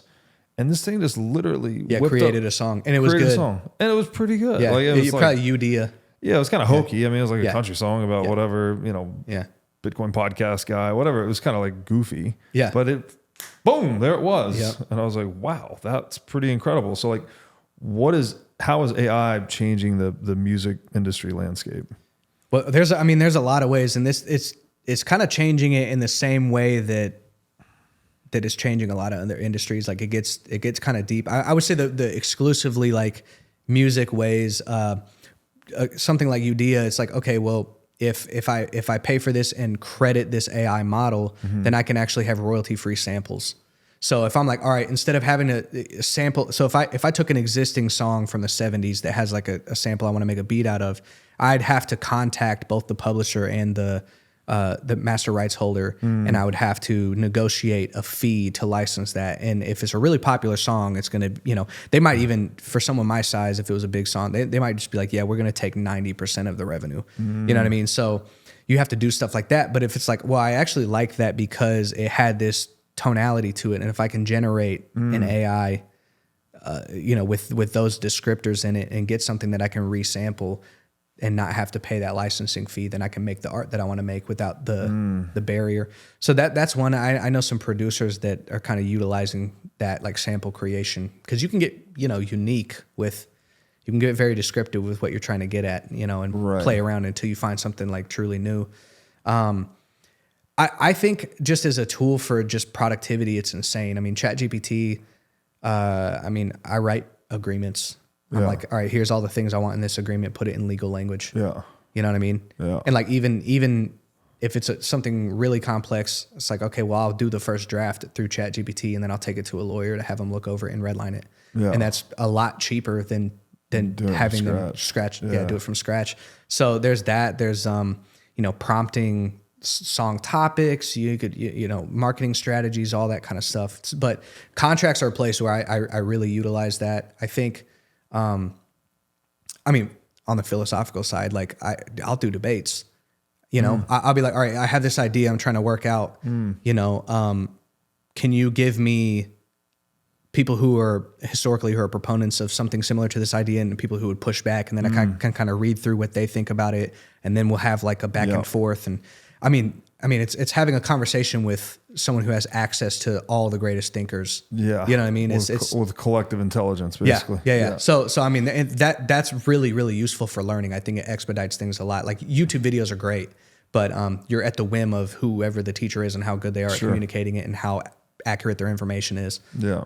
And so, that's another way I use it. But I think there are so many ways that AI can revolutionize things that like nobody really has a full grasp on. It's just the potential is limitless, and the rate at which it's moving is also unbelievable. At the January 2023, we had Lensa, which was you take 20, 30 photos and you drop them in, and it creates like cartoon versions of yourself, and it was pretty remarkable. Yeah, we went from that to Dolly, where you got you could prompt generate. Now we got Mid Journey, where you have damn near photorealistic images. Yeah, dude. We're so close. It's already tricking so many people, but we're so close to even a person who's attuned to see those things to not be able to tell. And then of course what ChatGPT has evolved into. We're not to 2025 yet, dude. Like what? Like I don't know what the world looks like in 10 years at all. It's insane. Crazy. Yeah, these conscious agents of Donald Hoffman, we might be creating some of our own, right? Yo. It already feels like it, basically. Like when I'm talking to ChatGPT, I feel like I'm talking to the Turing test is... Yeah, it blows the Turing... It's like the smartest person you've ever talked to on the other side of it. And there's still mistakes. Like, don't get me wrong. Like, there are some giveaways sometimes. Like, you can still tell it's a computer because it whatever, did a little blunder. But in general, I don't know. It's very impressive. It's very impressive. I do the same thing, by the way. Like when I'm writing, I'm like, okay, here's like the argument that I'm trying to make.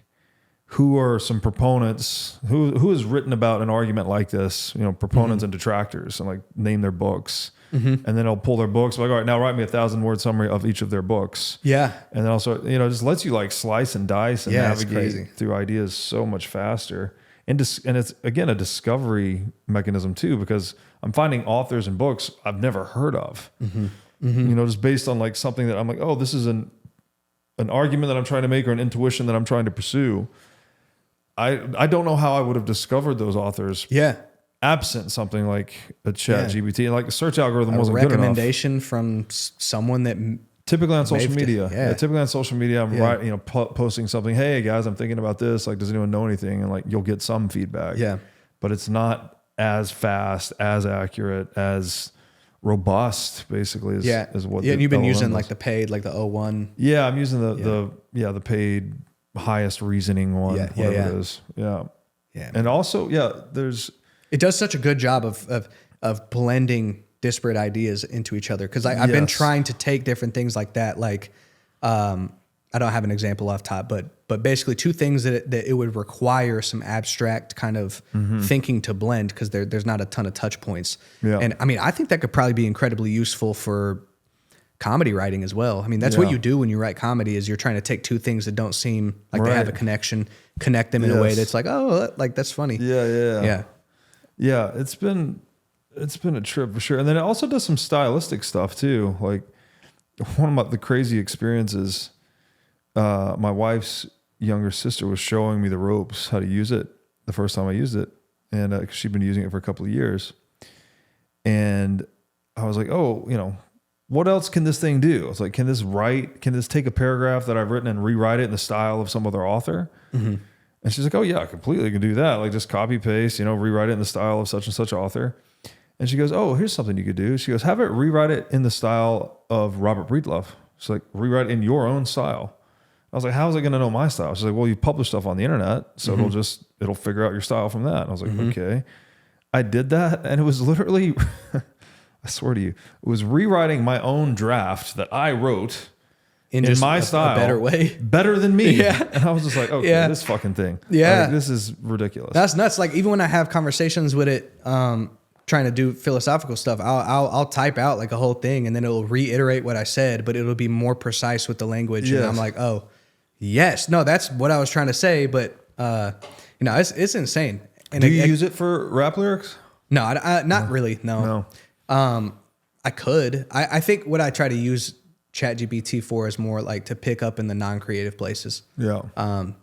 Because I like the puzzle of trying to figure things out. Plus, like if you have it generate rap lyrics, they're not that good. Yeah, I didn't think it would like spit out perfectly formed lyrics for you, but I figured maybe, I don't know. I was just curious if it was a tool to like help you piece it together. So what do you think? Like, I mean,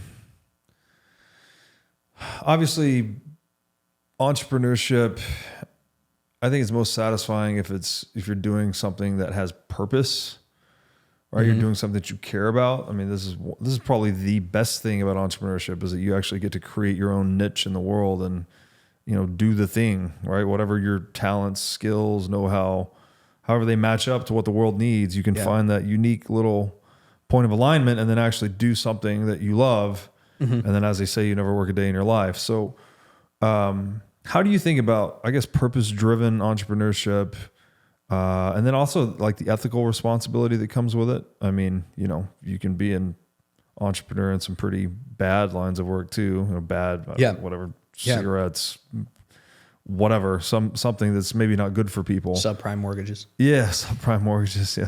How do you think about being purpose-driven and ethical in the sphere of entrepreneurship?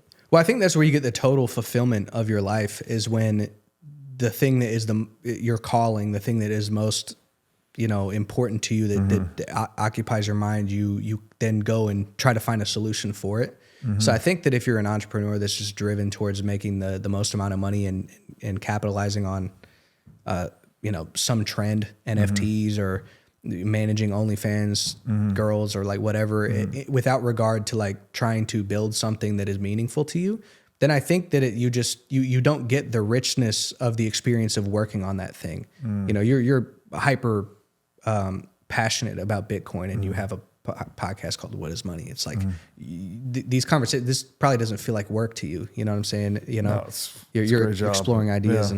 And so it does have the work component, it's like as the show's growing, you get more, the admin, the agreements, and all this stuff. Right. But the actual work, is the fun. core of it. But even with that stuff, it's like, well, these are the necessary things to do in order to build something something greater. And then ChatGPT can probably replace a lot of those things. But I think for me, again, there's with music. Now I had to answer some questions like, what is art? What is the purpose of art? What is it meant to do? Prompt a question or to communicate an idea. And it's like, okay, well, like, what am I doing by regards to that? And what do I want to communicate? And that's where you get into the question of like, all right, like art should be a reflection of your values and something you're trying to communicate. And I need to figure out what that is. And so, but now that I have this alignment of those two things, like the synergy of my life is I mean, it's like everything in my life is aligned towards one goal. You know, and that allows me to, instead of being, you know, scattered with my endeavors, like I have a very far in the future endpoint that I'm aiming for, you know, and because I think that the music is more potent and the effect it has on people, I can feel good about that spiritually. You know what I mean? It serves something greater than myself. And so, yeah, I think that it's super important for an entrepreneur, especially for someone who wants to like really do something meaningful with the limited time they have. I think of Elon Musk a lot because, I mean, there's plenty of examples where Elon Musk says or does things that are exactly what you'd want a billionaire to do. You know what I mean? Like put something way above his own interests, you know what I mean? And he does that with everything he does. And I don't think it's a coincidence that he's been so successful in the areas he's been successful because he's like, yo, like I'm going to work crash out hours because we're trying to get to space. Like we're trying to do this. He said in an interview one time that Tesla, his how he would judge the success of Tesla was how quickly it would shift the car market towards electric vehicles. You know, or he had a conversation with Jay Leno and Jay Leno was like, so you patent all this stuff? And he's like, no, I think patents are for the weak. If you come up with a great idea, it should be like, we shouldn't gatekeep it and prevent human progress. You know what I'm saying? For a period of time. It's like these are the thought processes of somebody who has a way bigger mission than, you know, kowtowing to board members and profit incentives and, you know, buying Twitter at an L for a greater, like all of that. It's like, I think more people could approach it that way. And culturally there's a view of work. It goes along with all the other cultural issues that we have. But a lot of the way I hear people talk about work is like an imposition on my free will. It's like a thing I have to do to exist. Yeah. And it's like, that's one way of looking at it, but you spend a lot of your time at work. Yeah. And if that's your perspective on it, like your life sucks. Yeah. You know what I mean? And it's, if you actually zoomed out of your own siloed subjective sense of self, you realize that everything works because people work. Yes. And everyone is playing a role. You know, the reason you can order something on Amazon and it gets to your door same day and you get it in your pajamas, you know, it's like there's an entire system of people working that allows for all the luxuries. Like, you know, you remove work and it's like, all right, cool. Like you have to do everything yourself. Yes. That sucks. Yes. So there's that. And then, to the ethical responsibility side of it, like in the same way, I think Jordan Peterson made this comment in a conversation with John Lennox, but like there has to be a framework by which you approach science ethically, because you're making many ethical decisions throughout, you know, what you choose to include in the data or make an outlier or whatever. What you choose to work on even. 100%. So I think the same thing applies with entrepreneurship. And I think that figuring out what would be a net benefit, like if we have more entrepreneurs who have a philosophical grounding, doing that would result in much better things coming into society for sure. Absolutely. Couldn't agree more. I have to ask you about money because, well, it's the namesake of the show, but also, you know, I had this thought a long time ago when I was getting into Bitcoin, this realization that I guess from talking about money so much, more from an intellectual kind of philosophical standpoint, but also as, you know, I was a fan of hip hop music. I still am, I guess, to some extent. I just don't listen to it as much as I used to. Yeah. And I find myself averse to some of the more intense lyrics that I used to just like listen to all the time. But there's, of all the topics that are rapped about in hip hop music or in rap music, I would say money's top 3. Right? Oh yeah, it's like, up there. Probably number 1, if not number 1, top 3.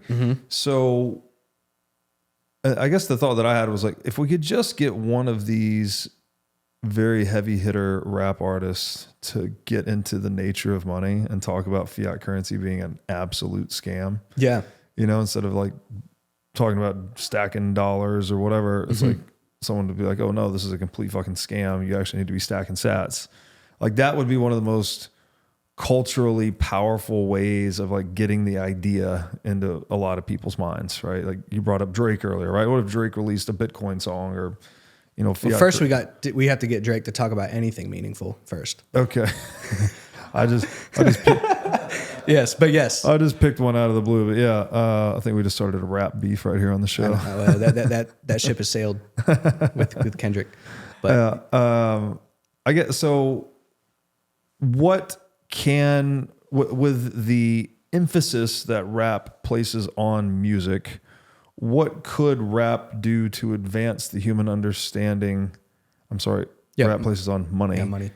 What could rap do to advance the human understanding of the nature of money? And then I would also like to know just how you define it, what your views on it are. Yeah. I mean, I think that's a great question. I think the way that money is rapped about, it's an indicator of status in rap. Sure. And to me, like the worst part about it is like, I have more money than you, therefore I am better than you, which is like just the craziest position to take. I said in one of my bars, how you state your greed and then treat it like a creed. It's like that's weird to me. Like you should have let me step back a little bit on that point.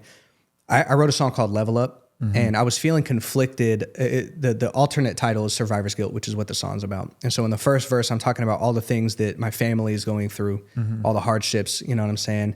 And then the tail end of that bar is, and I just bought a brand new Tesla. And then the hook is Level Up, and it's kind of facetious. And the second verse, I start to question like whether or not as I become more successful, I've actually like become a worse person, because I'm like, oh, maybe these feelings of survivor's guilt justified in relation to this? And I kind of come to the conclusion that no, actually, as I've improved as a person, I've actually made more money. And so the third verse, I come back into, so why then? And then I talk about my friends and what they're struggling with. And then I just bought talking about the Tesla again. And it was a real conviction that I had at the time about like, I don't know how to deal with this feeling of like, I want people to be like, I want to be happy with my success that I'm gaining, but it feels wrong. And, Jordan Peterson I was watching an interview with him, and he said something that really like answered that question for me, which is that the price of privilege is service to others. And it's like, this is an indicator that you should be doing something with the privilege that you have, that you've acquired. And I think that extends even to the wisdom and understanding and perspective and all of those things. That's sort of the calling to be a disciple. You know what I'm saying? To do that. So that being said, in rap, it's like that conviction being not there at all. And yeah, I have more money, therefore, I'm better than you or whatever, is like totally backwards for me. And so I don't think that barring, like even before you talk conceptually about money, it's even like the relationship to money is not even calibrated with wisdom and truth. You know what I'm saying? It's fully materialistic in nature. There's no, it's not investment oriented. It's not philanthropy oriented. Nobody's rapping about, philanthropic endeavors and how, you know what I'm saying? Occasionally you get somebody that's like, I just bought my mama a house. You know what I'm saying? And I think that's actually a positive. Like, let's talk about that a little more. You know what I'm saying? Sure. But I think there are some artists that think a little bit deeper about it, and we just hasn't had one that has gone hard enough on Bitcoin and the idea, and hard enough on inflation. I'm not a big artist yet. You know what I'm saying? I'm sort of a medium level artist, but I got a song called "Long Live Satoshi" that I kind of touched on a little of the concepts. There's other verses that I have where I talk about some of those themes and concepts as well. Yeah. I agree with you. I've a lot of my interest in Bitcoin philosophically was from your Lex Friedman interview, and a lot of the things that you were saying made a ton of sense to me. I think primarily what stuck out to me was the freedom component, and if you're distorting, like, because price is supposed to, in a free market, like price is supposed to be a reflection of the values of the individuals. Yes. And that actually informs like production. Yes. And tell entrepreneurs what to do. Yeah, exactly. Yeah. Like I think about the toilet paper example in 2020. It's like, well, you have scarce resources with alternative uses. And when people were complaining about the toilet paper being so high in price. And it's like, well, yeah, that's the indicator that people that Go are produce making paper products should go away from copier paper to toilet paper so that you can re-up the supply. Yes. And so, but then the extension of that being that if you distort the prices artificially, that you're distorting truth. I thought that was really, really potent. Yeah. And it stuck with me ever since. And like, I mean, from a spiritual or philosophical perspective, distorting truth, it's like, that's a recipe for disaster, period. So if you have that basis is like Bitcoin seems, very, very square and sound with a lot of these other philosophical themes, Yeah. So for sure. No, it's well said. And to what extent do you think that, you said most rappers are focused on the status, the social status that money gives them, or, the things they're spending it on are not philanthropic. They tend to be more self-serving, consumptive, et cetera. To what extent do you think that is motivated by the money itself? The fact that money is being debased all the time, and it's, giving people a higher time preference, creating more of this consumerist society. Like we're back to that biology bidirectional feedback loop thing, right? Like, is it the individuals that are misusing the money, or is it because the money's a scam that it's kind of, I guess to maybe simplify the question is like, how much do you think incentives shape human character? Well, I think there are different incentives in different cultures. And so if where you get social status in a specific culture is through material possessions, then that's that's your relationship to how you spend and treat money. Yeah. You know what I'm saying? If you have a relationship to money that is it should, like, the greatest thing you can do with money is be an entrepreneur, invest in solving a problem, you get a different culture. If you get money is actually, like, it should just be donated to people in need, you get a different, so I think that it really kind of is what is popular in a particular culture. That's where you get the thing from. Maybe you can help me make a connection, I think, between like the corruptness of the dollar and how that might affect the culture. I think if you were aware of that, maybe it would be more beneficial for you to spend the money now, you know what I'm saying, before the prices are inflated or something like that. But I don't think that's a conscious, like, consideration. I think it might be unconscious. And I mean, my thought was just that people are so desperate to obtain dollars, because most people are living, when I say most people, I think I actually mean that, like above 50% of people live paycheck to paycheck. There was a study a year or so ago that I think, I forgot the percentage, a high percentage of Americans did not have access to $400 for like an emergency expenditure kind of thing. It's like, fuck, that's pretty grim, right? Yeah. And so those economic conditions are facilitated by the fiat currency pyramid scheme, right? You print money, the rich get richer, the poor get poorer, right? So everyone at or near the bottom of the economic hierarchy are just getting squashed further and further down through inflation. And so my thought was like, oh, these people are just getting dumped on, right? They're increasingly economically desperate.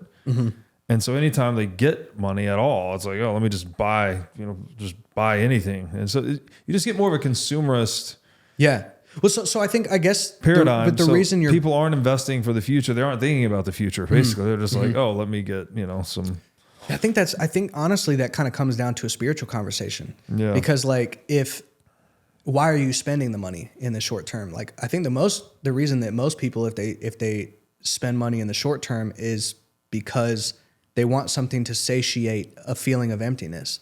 And I almost feel like if culturally that you had a culture of people who are more content, then I think the relationship to money would change in that way. Like it's like, okay, well, I can wait on this pair of shoes or whatever, because like that's not where I get my sense of progress.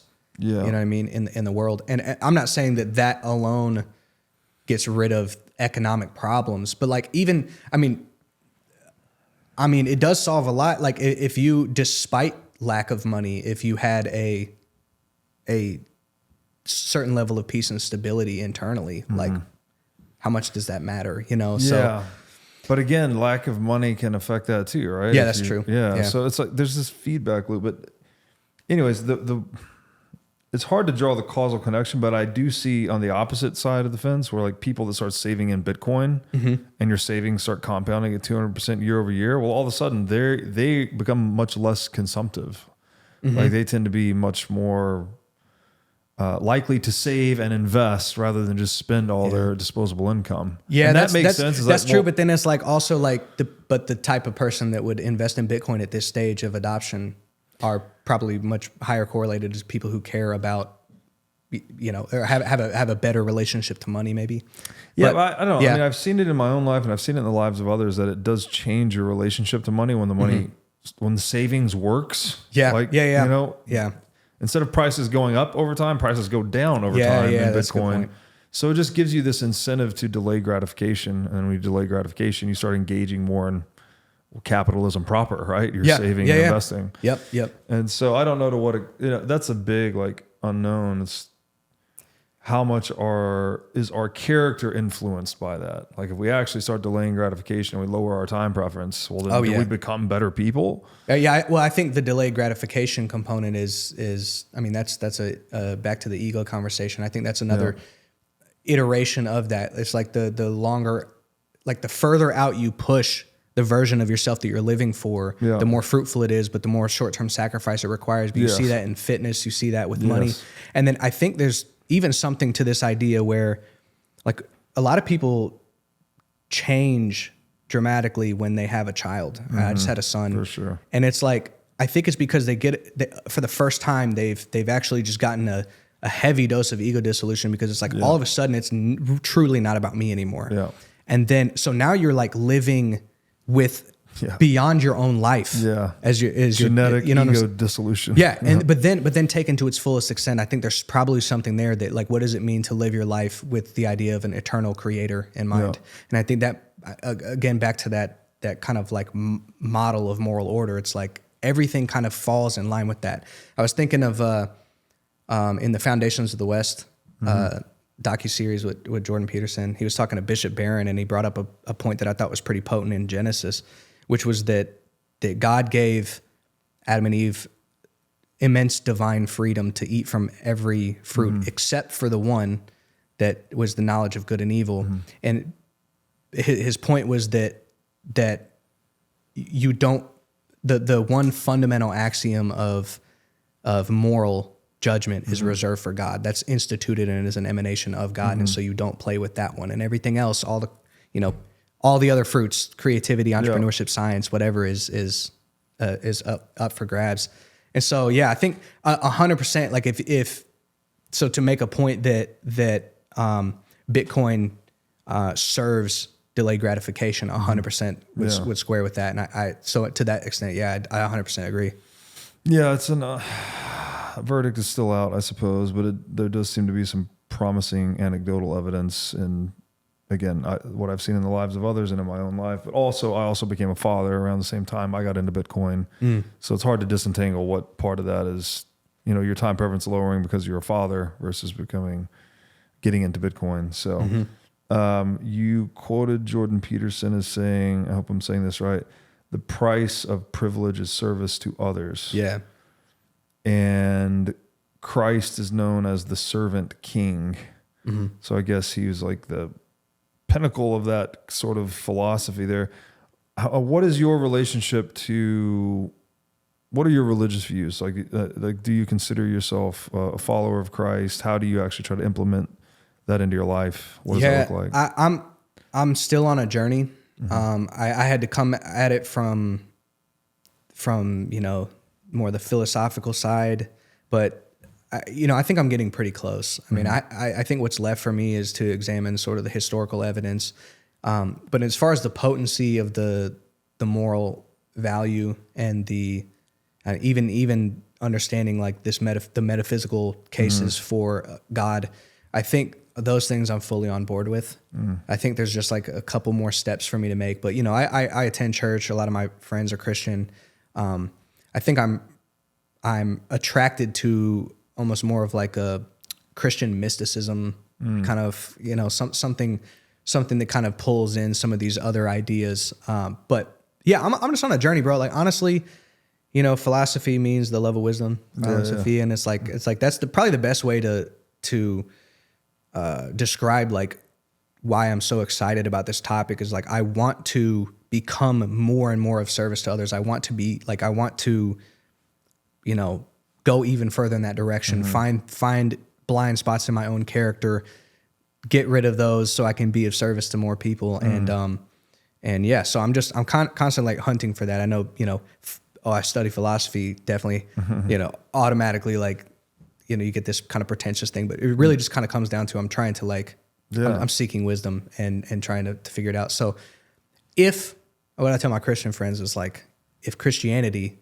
is the truth, then I'll end up there. But one more thing I'll say about that is another point in favor of a lot of Christianity. There were a few things that I felt with the limited wisdom that I have at this age that I was like, these are things I cannot get around. One was delayed gratification. And so then the as it followed, the thought process of living for the furthest version of yourself kind of followed that. Okay, all right, there's a model for that in Christianity. Then another one was ego dissolution, right? I was like, I can't get around the fact that the less you care about yourself, the less you focus on yourself as the Denzel of the movie, the more fruitful your life becomes. Like, and it pours into other people and allows for other people to grow. Couldn't get around that. Okay, Jesus is the most egoless person. These themes heavy in there. And the most recent one was, you know, my wife and I have a great marriage, and it was cultivated, and we figured things out. And the things that I would say, if you were to ask me about advice on marriage, the things that I would say would be along the lines of being prioritizing the institution or the combination of us two, the marriage as the institution over the individual, and sacrificing self for the other person. Right. And it's like what has been created as a result of that is that, you know, we're at a point now where she can criticize me and I don't get defensive at all because I know that she loves me and that it is in my best interest. And I also am seeking to be better. You know, and if both parties are doing that, you create something that's greater than the sum of its parts. For sure. And I read this book on The Meaning of Marriage by Tim Keller, and like all of the things that I would have said from my anecdotal evidence of cultivating a great marriage, it was the Christian take on what marriage is supposed to look like. It was like verbatim. And I'm like, oh, okay, all right. Well, these are three things that I have stumbled onto, like you know what I'm saying? And that are like, oh, they've been there the whole time.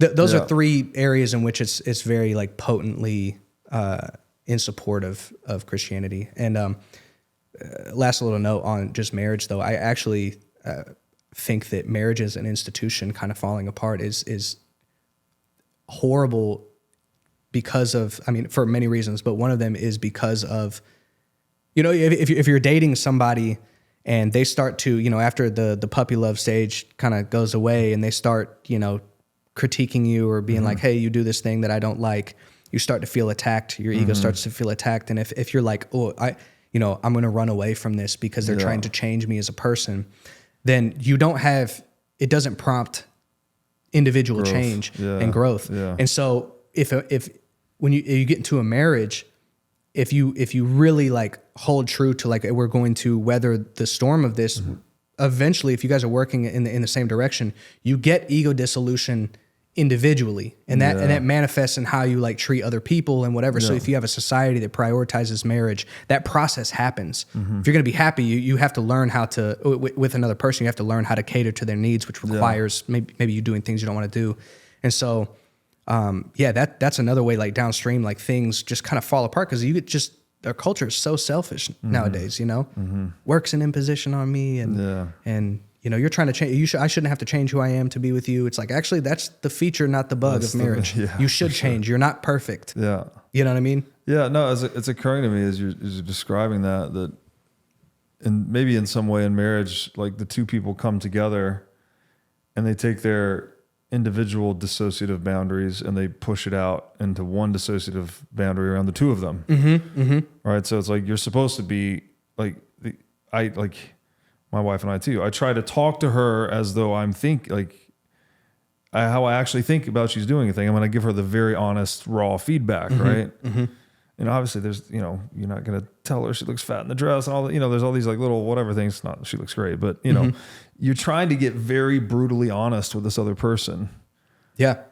And holding fast to this commitment to like stay together no matter what. And they're going to do the same to you, right? So when they say things to you that you don't like, well, they might be illuminating a blind spot for you, right? And it doesn't, the information doesn't necessarily feel good, but it can be very useful.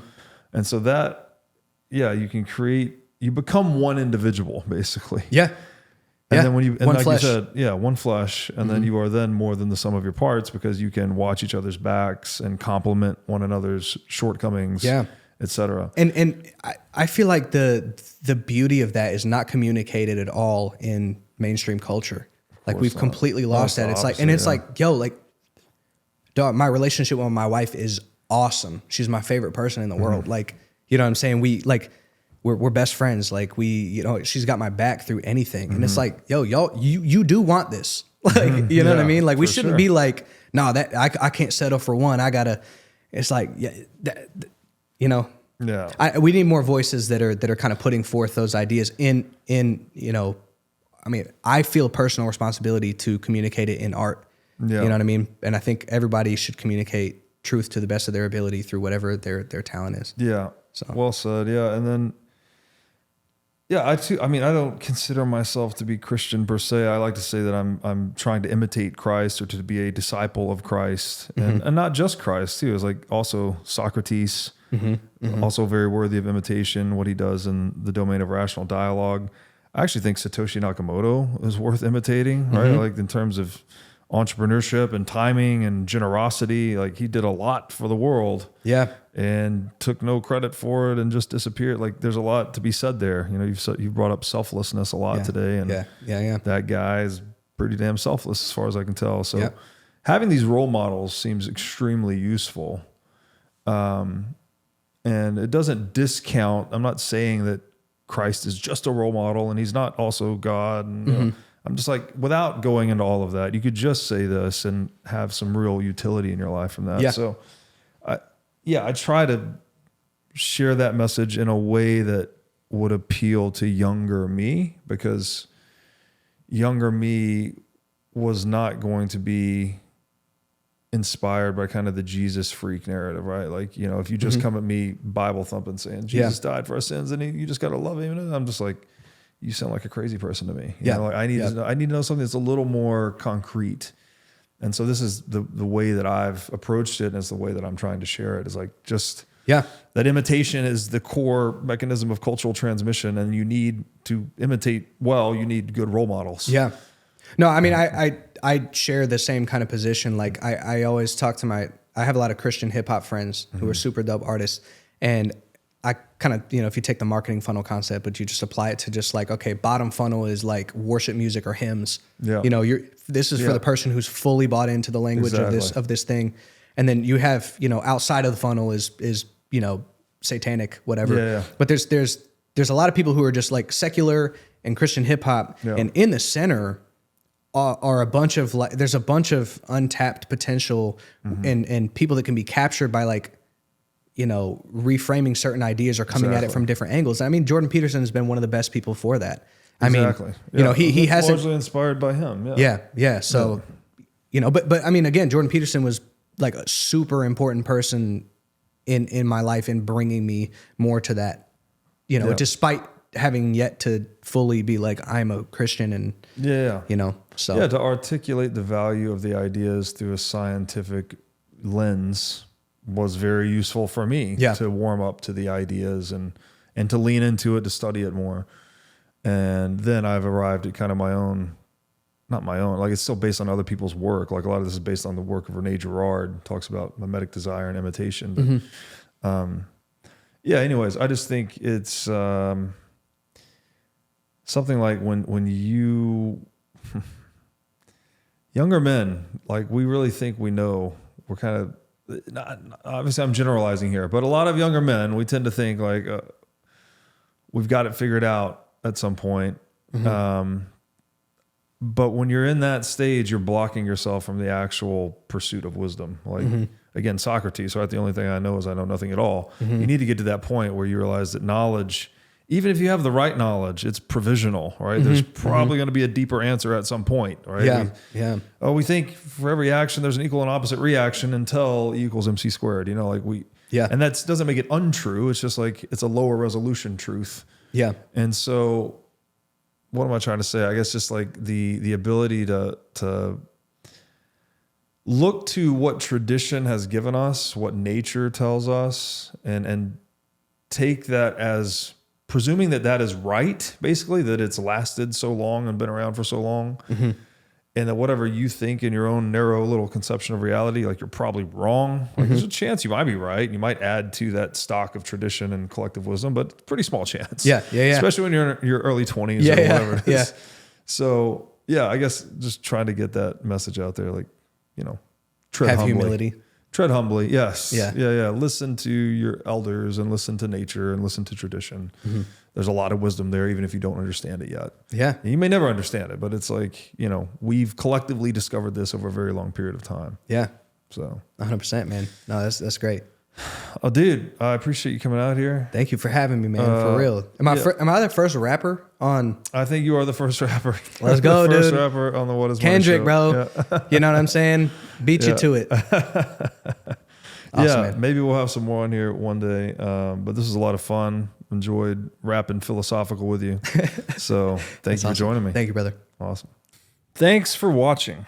If you enjoyed this episode, click here to find more just like it, and here to find our most recent episode. Also, make sure to like this video to help shine light on the corruption of money, and be sure to subscribe to this channel to stay connected.